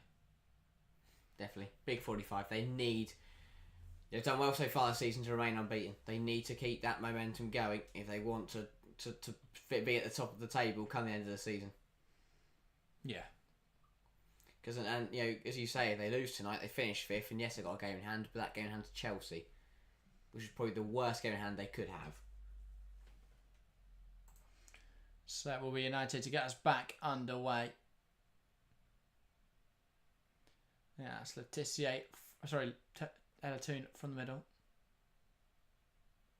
No changes for United. They've seen that 45 minutes. There's no personal changes. We are back underway. Manchester United with a point to prove. 0-0 after 45 minutes. An abysmal first 45, and immediately they have gifted possession back to Aston Villa in the form of a throw. That was sloppy. It's either a man with a plan from Skinner or blind faith. Or a man out of ideas. And with an empty notebook. That you can only view with his fun little magic ink or whatever. Secret diary. It's not even football related. It's got random things in it. Yeah. She says Maya is also better than Kennedy from City. That is true. Yeah, I like Laetitia a lot. Yeah, top quality. And versatile. Yeah. You can play it right back, you can play it higher up in defensive midfield. The conversation is always about Chelsea and that defence. Who would you sign to bring in? Because Millie Bright's not going to play forever, unfortunately. She might. True. Chance now for United. Riviere puts into the box. Mallard lets it run. Huge. And that is a huge interception from Mailing. If not, it's fallen for two. Drop from range. Just wide from Grace Clinton. No, Dominic Janssen, sorry. Not a bad move from United. No. A huge tackle that was at the back post by... who was it at the back post for? Mailing. Huge touch. And Clinton, it was Clinton, yeah. Not a bad effort at all. If Janssen had hit it like that, though. Well, that's what I thought. Yeah, then the Sky camera cut to Dominic Janssen. I was like, oh, sorry. Janssen's hit a perler. Yeah. Yeah, not a bad effort at all. Clinton's another one that I rate highly. Here's an interesting question, because we're on the topic of does United players get in other teams? Does she get in the City team? Who's that? Grace Clinton. Because to me, it's between her and Park. That is a very tough debate, and it's a debate that I think will be discussed for a while as they both look to get in the England side. No, okay, no. We'll save it for another time. Janssen. So I have to sit in silence for 45 minutes thinking about it, and then the game we go, I don't know yet. Yeah, impossible question right now. Fair enough. Not a great tackle. And it will be a Manchester United free kick. Or maybe not. I thought it was just a throw. Looked like a foul. Will it be a throw? Yeah, I think it is going to be a throw. No, I'm just taking their time about it. Yeah, we'll never know. Yeah, it's got to be a throw. That is free kick. Never know, I don't know. Just pick the ball up and throw it on. Problem is, we couldn't see anything that was going on, so I just zoomed in on Clinton. Here's Laetitia. Ball down the line. Bizet holds onto it well, tries to find Clinton. And Clinton does win it back. Now Toon, ball into the box. Not a great cross. Claimed well by D'Angelo. Without that right-hand side, United would have nothing. Genuinely. Laetitia at right centre-half, Bizet right wing, and Clinton playing on the right side of the midfield pivot. And once Riviere's fully fit. Yeah, potentially. That's keeping United going. Yeah, fast. This has been a good start from the counter blocks. Well, United. Villa look a little bit sluggish. Just a little bit sloppy. Got to be careful about that. Brings it down. Oh, that's not sloppy from Villa, but they will get away with it. Staniforth will thank her teammates later. Carry that on to United for not doing anything. Nunes, Hansen comes in and hits it into Skinner's the United appealing player. for a throw before the ball's even gone out. Alex says, Roard, Park and Clinton are all top class. Raw is a different conversation for me. Yeah. I think people underestimate just how quality Jill Roord is. She's come back from injury and scored in 3 consecutive matches. Yeah, that's just ridiculous. Longevity, trophies, all sorts. Jill Roord's got ahead of them. Yeah. Brilliant player. But I think that the ceiling for Park and Clinton is so high. But yeah, definitely. They have the potential to be better, on par if not better than Jill Roord. Alex Esamano is for the debate. Not yet. No. Just hasn't been exposed to enough first team football yet. But there's definitely some potential there. I think with every game she seems to get even better. Yeah. But yeah, no, not in that conversation just yet. Will be though one day. Potentially. Or she might develop so well she's in a conversation of her own. Hopefully, that'd be lovely. I don't know how you then fit her and Lauren James in the same team, but we can work that out later. No, just play them all. No defenders. Just Millie Bright. That's what it looked like occasionally last night when Buchanan was getting caught on the half turn. That's this morning. When Buchanan was getting caught on the half turn by Olivia Smith and Baltimore had gone forwards because that's her position and Bronze wasn't in her position. And it was just Millie Bright. Yeah. Oh, Daly, that's very smart. And Jansen's got to be careful. No, she hasn't. Good from Daly. She might get 2 yellow cards. Just gets her foot in front of Dominique Jansen and draws the foul. It will be a talking to and it will be a yellow card for Dominique Jansen. Or she's got away with another one. I'd be stunned. Yeah, did go in the book for that one. 5 minutes into the second half then. Has anything changed? United look a little bit... Well, I don't know, they haven't. No, I think Villa looked worse, actually. That's what it is. I don't think United have looked any different. I think Villa looked a little bit worse. But I think they just need to get going again. That's not a bad ball at all. Looking for Grant. And that's she will good win from a corner. George. Just to deal with it. But as you say, that's a Villa corner. A chance to make something happen. But yeah, if you're enjoying the stream, make sure to hit that like button. Make sure to subscribe as well if you're new. And do get involved in a live chat. Give us your thoughts. What is going wrong for United right now? That's what we want to hear from you guys. What do you think is going wrong for Manchester United? Corner now for Aston Villa. Ball in. And that's headed away by Mallard. Now Nobbs. Hits it into Bizet. I'm not really sure why. I think she tried to play that ball backwards. Didn't realise Bizet was there. Clinton. Toon. Bizet. Clinton. Now Riviere. Tries to take it down the line. That's a ball in behind for Turlin to give chase to D'Angelo. Quick off her line though. We'll collect that with ease.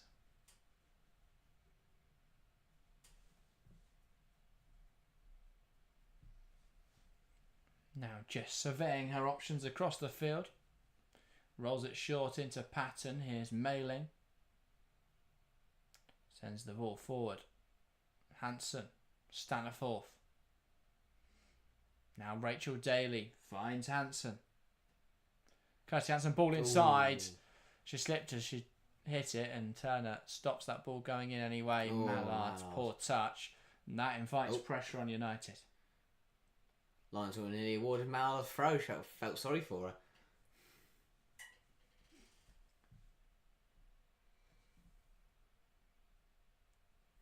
Mailing. Here's Grant. Gets away from Clinton. Shot from Hansen is blocked. And that's out now for a bit of throw. Yeah, lack conviction that from Hansen.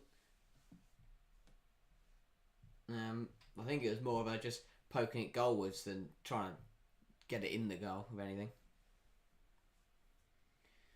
But Villa has kick-started once again. Mailing puts it in there. Dealt with by Riviere. Just. Cleared away. Now Toon. One back in there by Grant. Nobbs. Daly. Looks to take aim. It's blocked. Daly. That's headed away by George. And now Mallard will look to break.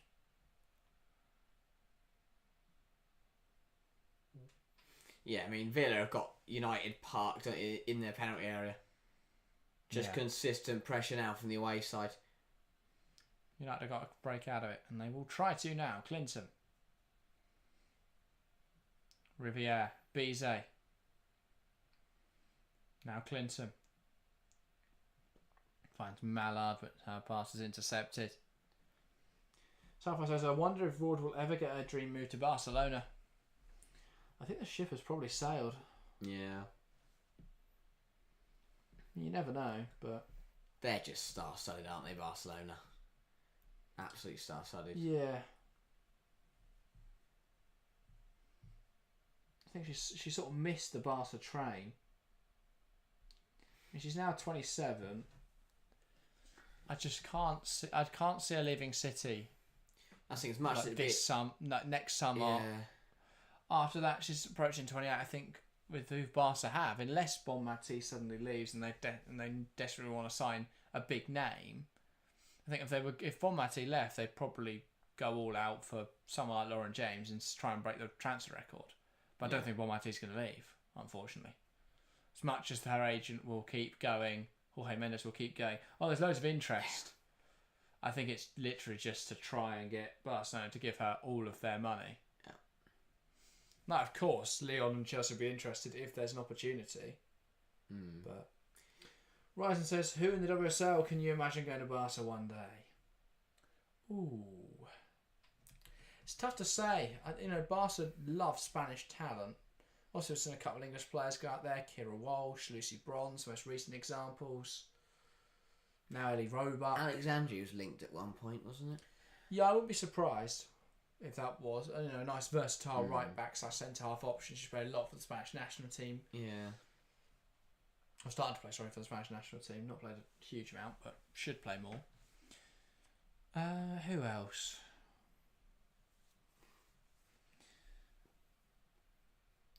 It depends, really. It's a tough question. I think someone like Carnegie would be an interesting signing, but that would only happen if Caroline Graham-Hansen left. And who could sign Caroline Graham-Hansen? Yeah. Maybe Chelsea. I would love that. But I love Carnegie, so I don't mind. I don't see LJ doing it. I just don't see it. You never know. But I think if Chelsea are competitive at the top level, LJ will stay. Yeah. If she was to go anywhere, it'd probably be America. Yeah. Because she wants to stay at the top level in all competitions. Yeah, I'm not sure if Barca would be the fit for her. She sort of needs to be the focal point, and no one's the focal point at Barcelona. Not even Aitana Bonmatí is. They're all just so good. I know Chelsea are a brilliant team around Lauren James, but there are times where James just picks up the ball and does something magical. Yeah. That's to me why she's one of the top players in the game. She won't get her plaudits in terms of Ballon d'Or rankings until Chelsea win the Champions League. Yeah. But for me, I don't know, Bonmatí is incredible. I'd have James right up there with her. And then like Hansen, Smith, those type of players in that same sort of conversation. Putellas, of course. But yeah, in terms of players who may go over, it's always tough to say. Yeah, I have to say, just on this game, in terms of control, this has been Villa's best performance in a while. Just got to put the ball. They were good. They were good against Chelsea, good against City, but that was against City. Their defensive efforts were incredible. Against Chelsea, it was their attacking exploits because that was like a basketball game. That match. Today, they have been in total control. It was their attack for the last 15 minutes, and a lot of it was their defence. But they also had, I know they had fleeting moments of really strong attacks in the first half, but it weren't anything consistently good. That's really smart defending there from Aston Villa to deal with that. Daly gets a flick on. Nunes emerges from somewhere to win a header. She's then frustrated that no one else sort of reacted to that. Daly in this midfield role, or attacking midfield role, has been really interesting to watch. Yeah, Chastity Grimes won that ball back. And won a throw, kicking it into Mallard. Yeah, Villa are at the second half again. I mean, well, we've had that whole conversation. Nothing's really happened, but Villa are just knocking the ball around. United are struggling to get on it again. As they only had it was 65% of possession for Aston Villa at half time. if anything, that's gone up. I'm not sure. I think there's been a bit more possession for United. They've not really done anything with it. Essentially. Yeah, second half it's been 51% United, 49% Villa. Really? But the overall possession's only shifted from 67% to 64% because obviously it's not been long in this second half. Surprised me that. I wouldn't have said that. This. Yeah. They've only had 15 minutes, so it's not exactly a long sample size. Yeah, true. I also think Villa have started to come forward with a bit more urgency. I mean, they're giving the ball away a bit sooner. True, I guess. It depends. I think where it's also based on where they've got the ball. Villa have got the ball in United's final thirds. United have got the ball in their own third. I mean, it's not like either side have had great amounts of possession. There's been 61 passes for United, 53 now for Villa. That's just recalculated it. Yeah. That's a long ball over the top for Turner to chase. Brilliant defending from Parker. And Steam to commit a foul in there.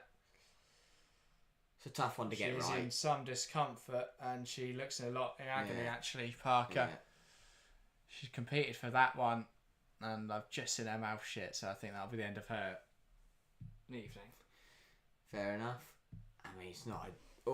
just caught her own... Took herself out, if anything. Yeah, he's going to hurt. But yeah, Talon just causing an issue.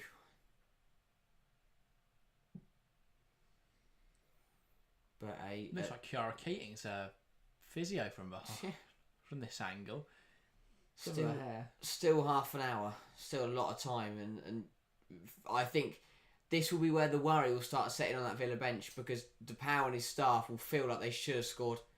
And based on their season, they know there's a good chance United could get a goal here at some point in this game. Be a good opportunity for both sets of players to get some instructions in and just to reset, get some fluids on. Big half an hour coming up. Both sides Villa desperately will take a point or anything.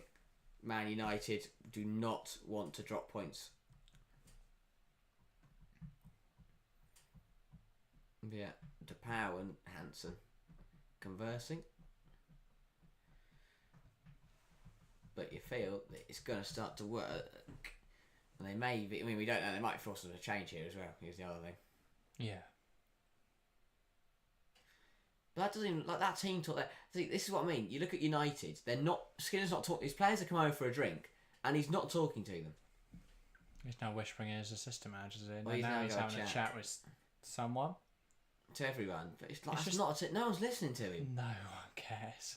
So it's like two players just walked off.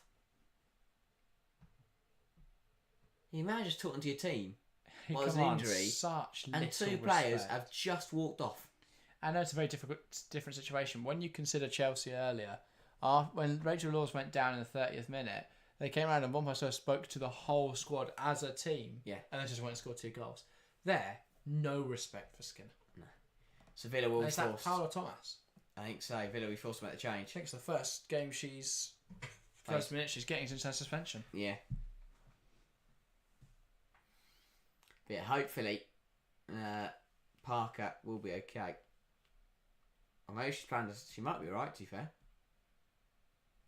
Yeah, so if Parker has to come off, presumably they'll put Turner to centre half and bring on Paolo Thomas. Seems to be the thinking. News says top 3 worst managers. Mine, Skinner's number 1, of course. Then the Real Madrid coach. Then number 2, and Skinner number 3 again.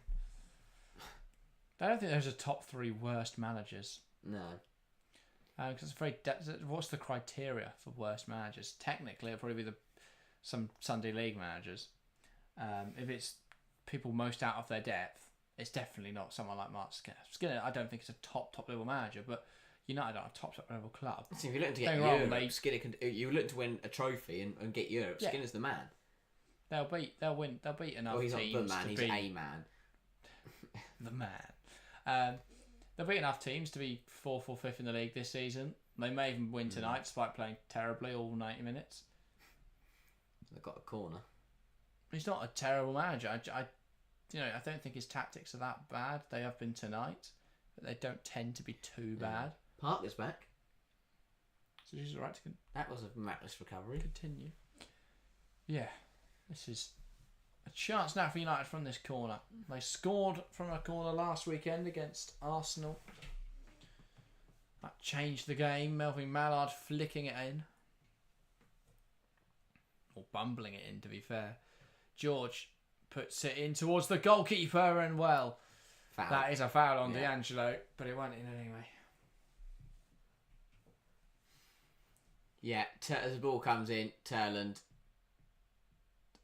just backs into D'Angelo and forces her to fall into the back of her own net. Yeah. But yeah, 25 to play, still 0-0. This would be a big result at both ends of the table if it was to stay level. I mean, either way, however this game ends, it's it's going to be one of those where it's going to make a big difference as to what happens at the bottom of the table, and this doesn't look brilliant, but hopefully we'll be alright. But yeah, it's going to have a big consequence, this game, because if United drop points and suddenly they remain fifth, Arsenal jump them, they're still behind. They lose points to everyone, to Brighton, Chelsea, City. Yeah. The current table would see them 7 points off Manchester City. Now, of course, they've got a game in hand, but that is a trip to Kings Meadow in 2 weeks' time. Yeah. It's not exactly the greatest game in hand to have. They could, of course, gain points on Chelsea or City when they play Leicester next weekend, but a couple of weeks ago, people were talking about whether in the title fight, they played Brighton, Arsenal, now Aston Villa, and they could be 7 points out of it. Yeah, and this point would also take Villa off the bottom of the table. Yes, this will see them right back ahead of Everton on goal difference. 2 points off of Palace, West Ham and Leicester. 4 points behind Tottenham. Yeah. Letitia Belay goes in the book for her challenge on Nunes. Nunes still receiving treatment, but she was cracking jokes to the physios, so I think she'll be alright. That's the new concussion test. Give us your funniest one-liner. But not a nice one. Knee to the head. I think it should end up in a bloody nose. Oh yeah, high foot. That'll be what the yellow card is for my Letitia. Shame we've got her in Dynasty WSL, really. That was almost coherent. Shame if you have got her in Fantasy WSL, really. Yes, indeed. Luckily, I do not. Okay. But Tyler's Choice has already got a save point. Wonderful. And if you've used the wall, that is looking strong so far. Parker does finally come off for Aston Villa. Paolo Thomas does go on. Where are you in the league? What's the only points you're on? I don't know. 23 minutes to go. You're only 21st in the Women's Football Chat League. That's not bad. Yeah, Touch Choice on 11, Letitia on 10, but I don't think that's counted the yellow card yet, so she'll be on 9. You're on 72 now, though. What are you moaning about? Where's that come from? You're taking 21 from Letitia and Tyler's Choice. Oh, wow. Oh, well, 20 now. But that's put you 2 points ahead of my score for this game week. Been whinging all day, ain't you? I know, I'm complaining. You captain Chosanotte. Yeah, that was silly. For some insane reason. This is brilliant from Grant. Oh, George defending really again. George. Why would you use the wall and not captain a player in your defence? Oh, yeah. Didn't think of that one. It's good. Stafford says, back to my previous comment, if Raw did go, I think it'd be a bit like Fabregas. There for maybe 2 years, then leave again. What, Barcelona? That's the thing. I don't think she'd play very often. That's the thing. So would she trade a starting role at Man City for a bit part role at Barcelona? It's not like corner and had to be tipped over. Brilliant from Tyler's Choice. Put her under pressure, that. Chelsea says, I can't believe I'm wasting my time and money for a game like today. Wasn't that bad, was it, Chelsea fan?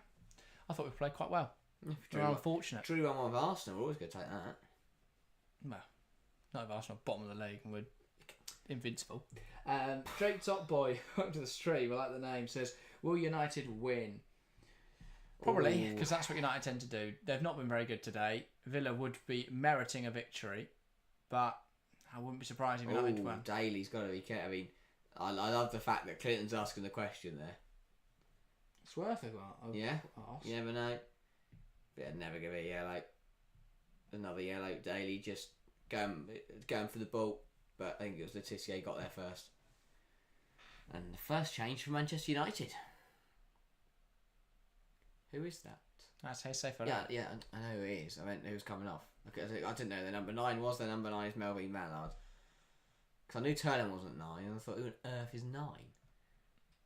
Yeah, well, Heisei's on. Someone wanted Heisei to get on there earlier.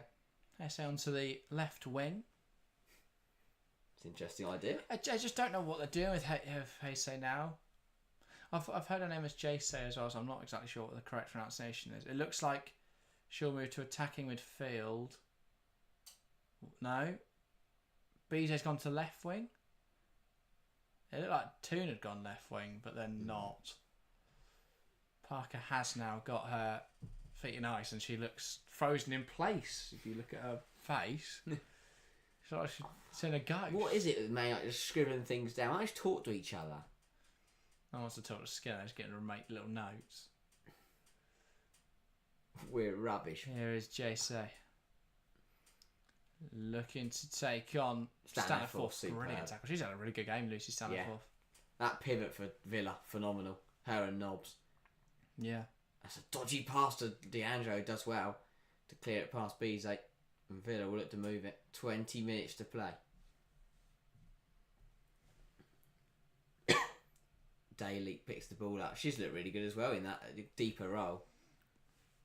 Been involved in everything. Nunes just can't get that under her control. Yeah. She had a tough game today. So many chances she could have buried and just hasn't. Yeah. It's been one of those, just not come off for it. The movement really sharp and the intent to get to the ball and has fought hard, but as you say, just not got on the end of anything tangible, and what she has got on the end of has not ended up in the back of the net. Yeah. Barca, did you see Barca's result yesterday, by the way? No. 3-0 against Atletico Madrid, who are third in the league. Yeah. 71% possession. Okay. Against third. Yeah, that's not right. No. No, it's not. Dominant. But yeah. They say St Paulton in the week, and it was anything like their trip to Hammarby the other week. No, Hammarby welcoming. Hammarby's trip to Barcelona. Yeah. If anything like that, it's going to be bad for Paulton. Yes, it may be, but you never know. If it was a funny game sometimes. Sometimes. Long ball from United. It goes nowhere, but they get the knockdown from it. Here's Riviere. Back to Jaycee. Can she make something happen here? Ball into the box. Toon takes aim. Not bad from out of Toon, but saved. That's not a bad strike. And DeAndre does well to claim it. She just needs one of those to go in at the moment too. Good football from Jay-Z. And not a bad effort from Ella too. Well saved. Yeah. By D'Angelo. D'Angelo looks like a different goalkeeper now she's in a Villa shirt. Yeah, maybe it's because they don't concede. Well, to be fair, she has conceded a few goals, but they've not conceded. Considering where they are in the league, they've not conceded that many. No.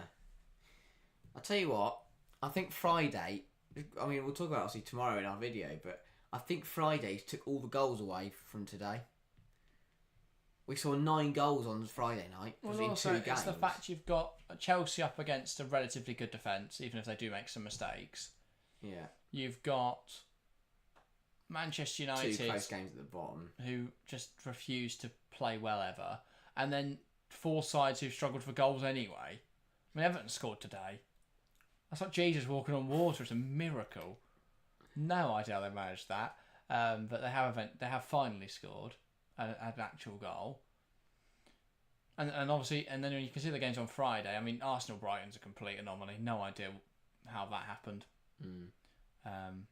Was not expecting that at all. It's good football. Yeah, ball nearly snapped through Rachel Daly. And then you've got the worst defence in the league against the second best attack, against the top scoring striker. Yeah. No real shock. Here come Villa. Nope, they don't, because that is Riviere down holding her calf. That'll be cramp, most probably, for a player who has only played 73 minutes. Who you know, has only come back from injury, and you've thrown her in to play 73 minutes. And now they've remembered they employ Simia Wujo. Well, maybe it isn't cramp. It's not cramp, though. I don't know. Anyway, so yes, but could this be then? Because if Rivier's coming off, is this Letitia the right back, Janssen the centre half, and Wujo into the middle? No, that's too sensible. Bizet the right back and Rachel Williams on right wing. Williams has run off. Williams was coming on. She's left that in the changing rooms. She's going to the toilet. Yeah, she's got time. Or she's got a minute, yeah.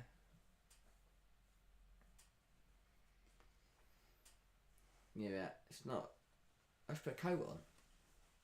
She was rapping. How she got back so quickly? That's hang on, yeah.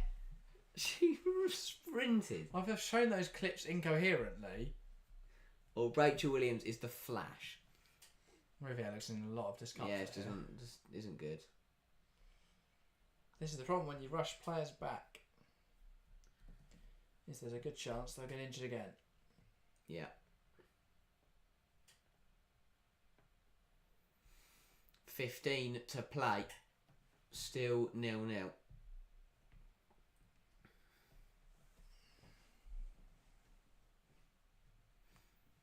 Yeah, and Villa are going to change their own. That will be Kendra Darley to come on.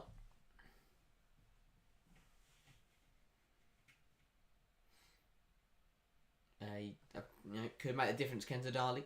That kind of player. But equally, we've also seen that Rachel Williams can do exactly that as well. Yes, very true. So game changers coming on now for both sides. Rivier's back to her feet, which looks good. I like that old-fashioned use of tape to keep the shin pad on from Kenza Darley there, rather than anything else. I like the fact they're proper shin pads. Yeah. Stick a proper shin pad on, tape up, rather than stick a Tic Tac box in your sleeve. And your sock with holes in it. Jasmine says, big up Jack and Harry for doing women's football. Wish other people did it like yours. Keep up the hard work, my friends, because you both deserve more subs. Thank you, Chelsea fan. Appreciate the kind words. And yes, absolutely loving creating content at the moment. And hopefully we continue to grow at the rate we are, or even faster, because that means we can keep doing it. So yeah, if you do enjoy the show, make sure to subscribe. Make sure to share it. It massively helps us out. The more people we share it with, the better for us, and the better we can make the more content we can make, and the better we can make the content for you guys. So yes. Changes then for Manchester United. That is so Clinton and Toon have both come off, and so has Riviere. So Mannion, Williams, Awujo all on. Yeah, I mean, I know Riviere's injured and Toon's been great. Bringing Clinton off, no idea. Bizarre. And Villa will make a triple change their own. To go 4-2-4. Yeah. But they've also got Heisei on there. So 3 strikers, just one's out of position. You feel this is the final roll. Bizet is somewhere. Final rolls of the dice for both managers. Bizet came up. No, Bizet went to left wing, didn't she, for some reason, which doesn't make any sense. So yeah, triple change for United, triple change for Villa.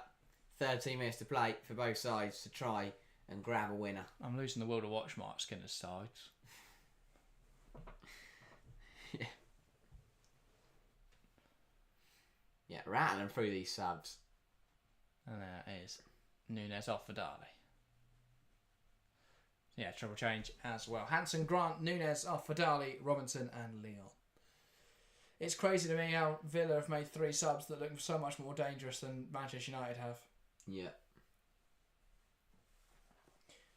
So whose substitutions will have the bigger impact? 12 minutes to play here plus additional time. Can Villa earn or claim a well-earned victory, or will Manchester United nick the 3 points? That's what will we remain to see. Villa now with the ball.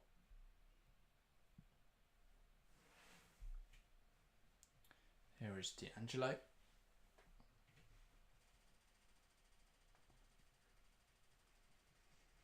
Turn looking to put the pressure on. D'Angelo sends it forwards. Letitia, here's Daly.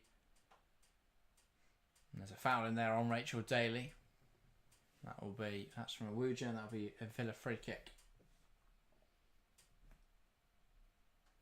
Yeah, Daly has fought hard in there. That's just clumsy from a Wujo. Yeah. Oh, I can't call this, you know. I really can't call this. It's not been a bad game. But no goals to show so far. So I think, if it is to finish as it is, I think Villa will be much happier than United. Ball in. And that will bounce out for a goal kick. Yeah. They will be. I think Villa will also view it as a missed chance again to claim 3 huge points. They will. But if they take a point here, they beat Crystal Palace next weekend, suddenly, they go into international break taking 4 points from 2 games. They'd be on 6 then, most likely 8th in the league. It would look better. Not ideal, but better. Much better. Yeah. They'll be either 8th or 9th. If they can find a winner here, they would get where they go to. They would find a winner here. Joint 8th.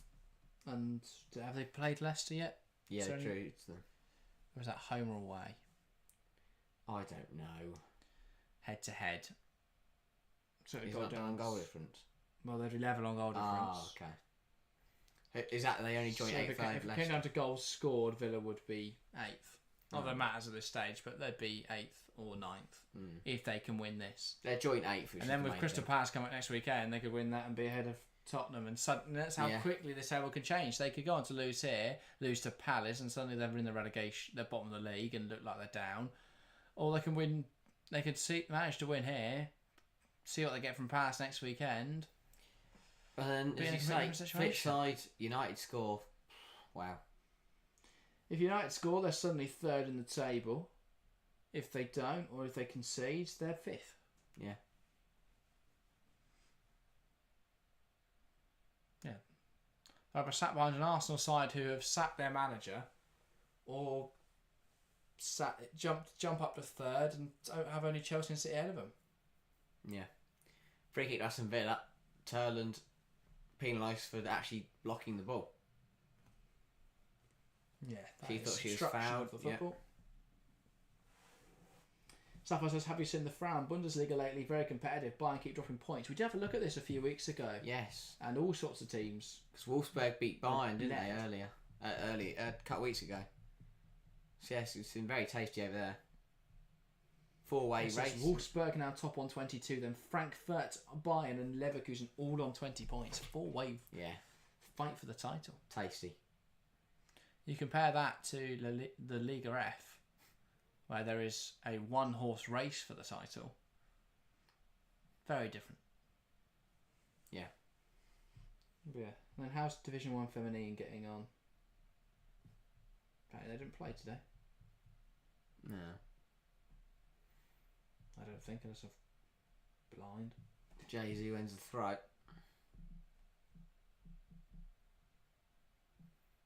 United just don't look like they're going to find anything. If one team are going to find something, it's going to be Aston Villa.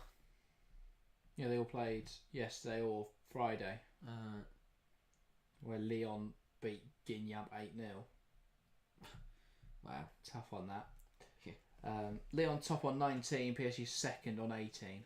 Close. Then Paris FC with 14. Almost the same situation we have over here. in the WSL. Just not click for United in attacking areas. Lyon's only blemish a draw with Paris FC. PSG's only blemish a loss to Lyon. It's not bad.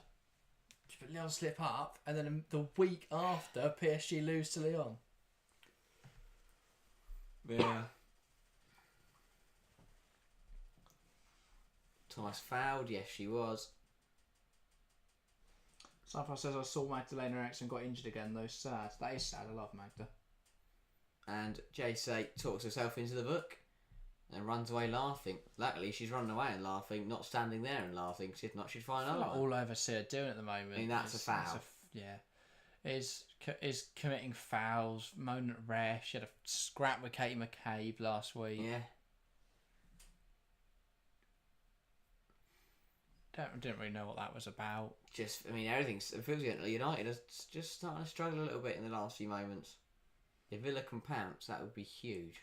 They struggled all game. No, but in terms of it, things are going very wrong now. They're just kicking the lumps out of people. Mailing. Is there an element here for Villa that they don't want to risk it? Yeah, no point going hell for leather and losing the point. They need a point. If they can get a goal, they'll get a goal. Here's Leon. Adriana Leon, one back by Mannion. He just picks the ball up. I assume there's a free kick awarded there. She's got to happen that. Thank you very much. Free kick now. Yeah. Stop kicking me. Nix it. Bize. Ref hunting by the whistle. Skinner's annoys me, man. He looks confused, doesn't he, as to why it's going wrong. Yeah, I'm not. They've stopped progressing the ball because they're taking Bize off her favourable side. They've taken Clinton off. Why? And suddenly, they can't move the ball forward. I'm shocked. The one way they were moving the ball forward, and you've destroyed all of that to try and throw on as many strikers as you can think of. They haven't got any more strikers to throw on. If there were more, they'd be on. Trying the Oidevale method. Yeah, but he's not taking off any defenders. He's taking up other attackers to throw more attackers on.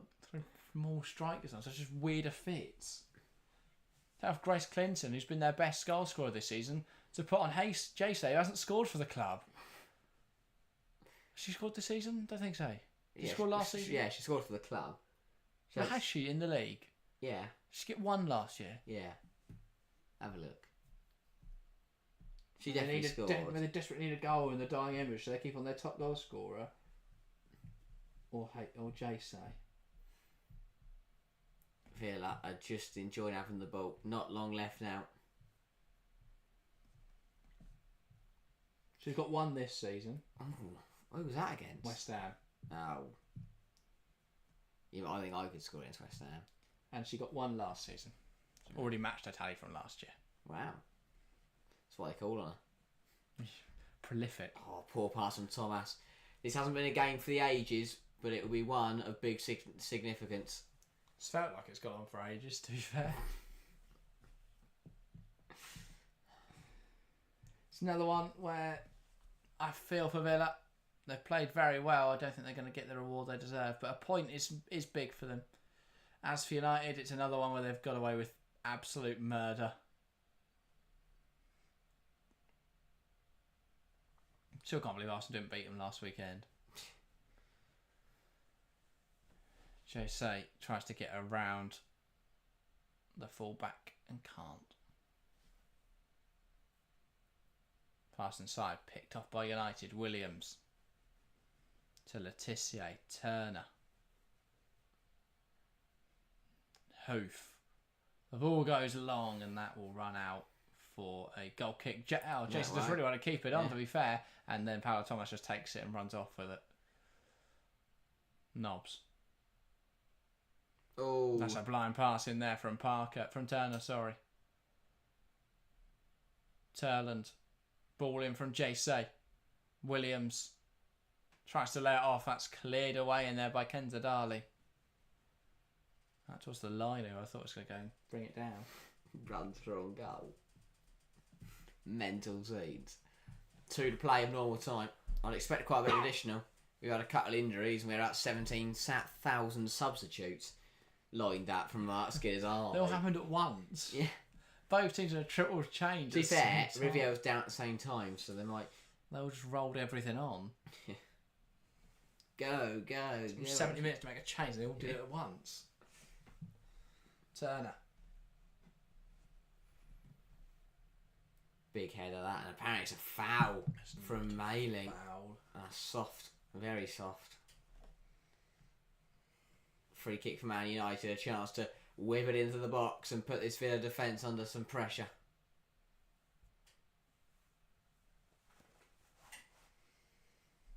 Indeed. Time ticking down. That's why Rachel Williams just jumped and didn't want to land. Yeah.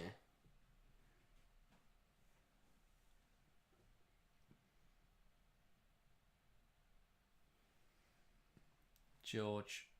Too Keep faint. dumbing these in. Bize tries a low driven ball. It's skews up in the air off Jordan Nobbs, but D'Angelo just claim it. Now, there is concern there about Jordan Nobbs. Had to stretch a bit to get to that one. It's left her in a bit of discomfort, but she is all right to continue. Yeah. One of those late. Superb game from Jordan Nobbs. Superb.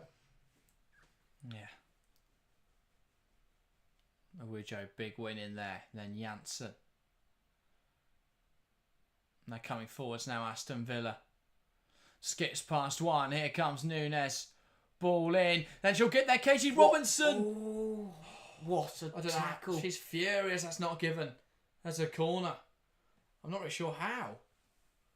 Looked like it came off George to me. We'll see. Yeah, Thomas, superb. Brilliant. Bursting down the line. 10 minutes of additional time. Yeah, I should have been a corner, but wow. Time enough for Villa to find something. Great ball in. Oh, yeah, that's just... Oh, I can't see Looks like that. a corner for me. Yeah. But alas. Leon. I mean, I know the Riviera was down for a while, but 10 minutes? How? Wow. Plenty of time then for something to happen in this game. Alright, who's winning this one then? Chat, get involved. I know there's a poll where 76% said Man United, but comment in the live chat. Who's going to win Your this opinion game? might have changed after watching 90 minutes of them play. Mine did after 3 minutes of them. Harry, who's winning this? I'm going to be boring. I'm going to say no winner. I'm going to say a draw. And we win as the fans. I think United will nick this. Yeah, that is probably what's going to happen. And it'll be... And United win. Skinner wins. Villa lose. We lose as viewers. Cleared away there by Leon. Here is JC. Still going, JC Ferreira. Ball into the box. And that is cleared away in there by Patton. Now Darley. Janssen. Darley wins it back. Ryzen said, I'd like to see Villa get something, but I think it'll stay a draw. Fair enough. Turland takes aim. It's a wild attempt, soaring over the bar. Yeah. Wild effort. I think she thought she was offside. And I think every Villa defender thought she was offside. Just turned and She just lashed panicked there. Yeah. She's been feeding off scraps today. She finally gets a chance and she panicked. And that was the one that she had a chance a moment ago. Just couldn't get there ahead of Patton. No. Who's been excellent this evening. Yeah, superb defending from Villa. Villa have been brilliant across the park. Yeah. And D'Angelo's down, which is all but going to just add on to the time. Gonna be here till midnight at this rate. Yeah. It's annoying because our timer only goes up to 99. Oh. So we have to guess sort of that in the last 2 minutes. I wonder if they have a playing problem with Sky. I doubt it. Because Because it goes to 99. they're Sky. Yeah, but when it goes to 100 it looks silly, doesn't it? Yeah. The Sky one.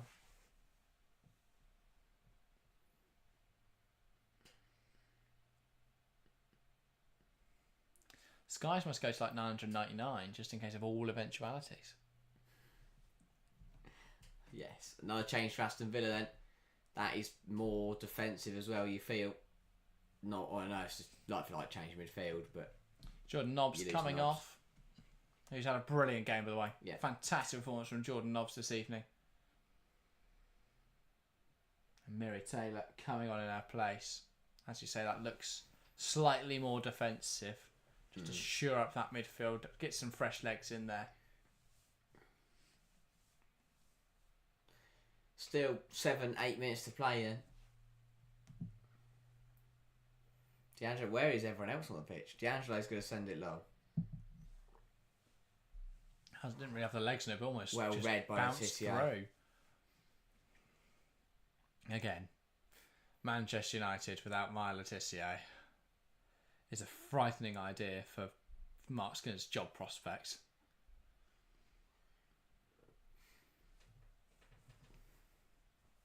Thomas manages to flick that out of play.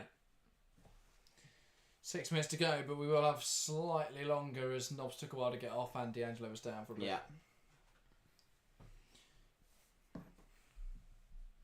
Antonio says more volume. What do you mean, Antonio? You can turn us up. We can't turn us up. If that's what you mean, I'm not sure what you mean. Ball forward for Manchester United. Oh my god, no. Start screaming. Here's how you say. JC wants to take on Paula Thomas. Like the Lino smirking there at her complaints. I don't get some like it's a Stonewall corner. Like I don't get how you can even think. In the moment, you're always going to complain. You are. I think you're going to appeal, but then to back it up and complain is interesting. Chance for United from the corner. They scored a corner eight late on last weekend. Can they score another one?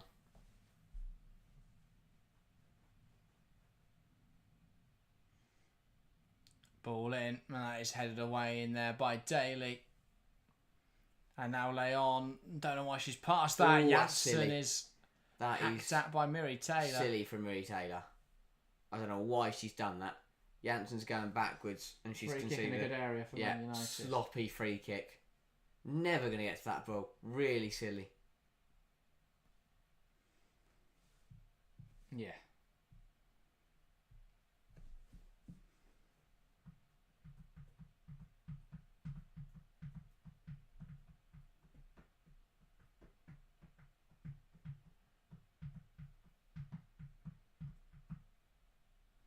So can United make something of this then? 4 minutes left of this additional time period. Janssen. I might just strike this one, see what happens. Gives it to Letitia. Letitia will float it into the box. And out comes D'Angelo with a punch away. Big punch. Huge punch, that. It's what you want for your goalkeeper. At these type of scenarios at the very end of the game to be bold and get rid of it. Mannion. JC, that's cleared away. Mallard. No one can get the ball out. Not Mallard, sorry, Awujo. Can Bize keep this alive?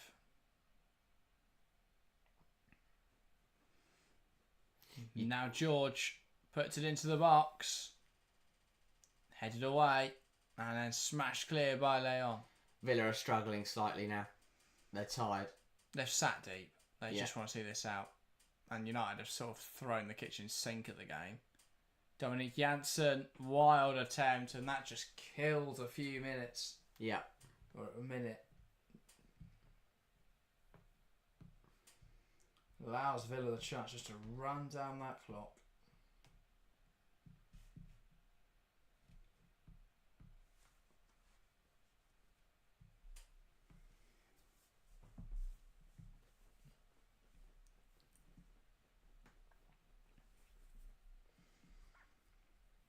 D'Angelo sends it forward. Awujo into the header though. Hey, JC sends it or kicks it forwards. Taylor.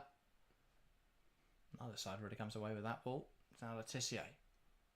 Mannion. JC loses it again. Now Miri Taylor tries to send it down the line. Looks like it's still on. Mannion's going to have to go back and get it. I sort of left it, expecting it to bobble out. Letitia. Dominic Janssen.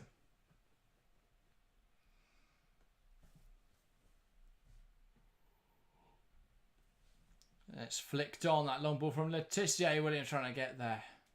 Williams flicked it on, Turnham's trying to get there. One back. Well, one well. While D'Angelo came out. Yeah, huge. Well, I mean, a game for the goalkeepers today. So far. Yeah.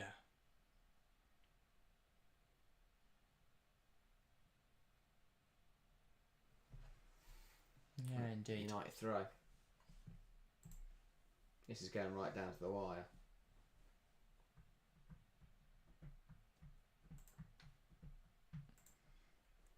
Question is, can anyone find a goal, or are we going to end here 0-0? The only game of the weekend without a goal. Even Everton scored. But it would be another clean sheet for Manchester United. I believe they're 4th of the season. Yes. They was considered coming against Brighton and Arsenal, of course. Full ball from Paulo Thomas. Headed down by Letitia. Mannion, Letitia. Still think we've got a minute or two. Here is Janssen. George.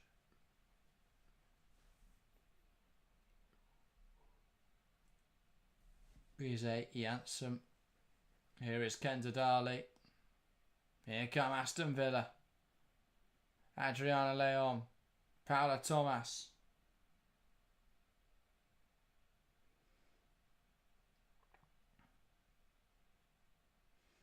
Letitia.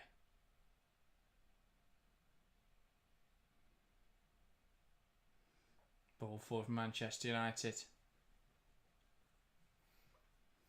D'Angelo will send this long. Header one in there by Janssen. We're over the 100 now, but we may still have another 2 minutes. Robinson blocked, and it is now at the referee's discretion to end the game when she so pleases. Daly blocked, falls to Taylor, so it gets stuck in her feet. Yes, we had D'Angelo down. We had a sub made as well. It was that's an Aston Villa free kick as well. News says, do you actually think management care about Skinner ball? Because I think despite the mess, he's not going anywhere. I'm not sure. They just the Ineos are stripping back everything at the moment, aren't they? At Manchester United, the media team, the coaches at all levels. It's just they're trying to cut costs as much as possible. Yeah, which is an interesting choice. 101 minutes played. It would be something if either side was to find a goal now, and Aston Villa are the ones with a free kick. This would probably be the last kick of the game, surely.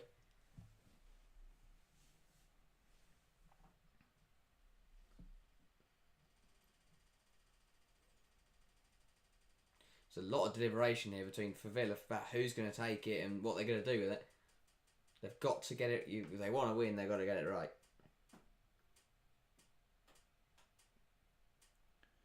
Yeah. Kenza Dali over it. Whips it in there. Patton tries to turn it towards the goal, but it's wide, and that's a Manchester United goal kick. And they'll go quickly. United. Letitia. Ball long. Jesse loses it. United's bench claim for it. It's just giving us a throw. Ashman gives us a free kick now. I don't think we've had. I'll be honest. I don't think we've had 2.5 minutes of stoppages in this period of additional time. I'm surprised we're still playing. Well, to be fair, D'Angelo was down for 2 minutes. If you could think the horse been out of play a couple of times, you could see why the rest Chance still for playing. But United now to smash it into the penalty area. I mean, this would be a smash and grab. ball flicked towards goal by United. It's going to fall again for Mannion. They've got to make this happen quickly if they're going to make it happen at all. Falls for Rachel Williams in there. And that is the final whistle here at the Leigh Sports Village. Manchester United 0, Aston Villa 0. Villa after and puff, but they couldn't find a way through despite a dominant display. Manchester United, well, they didn't do much today.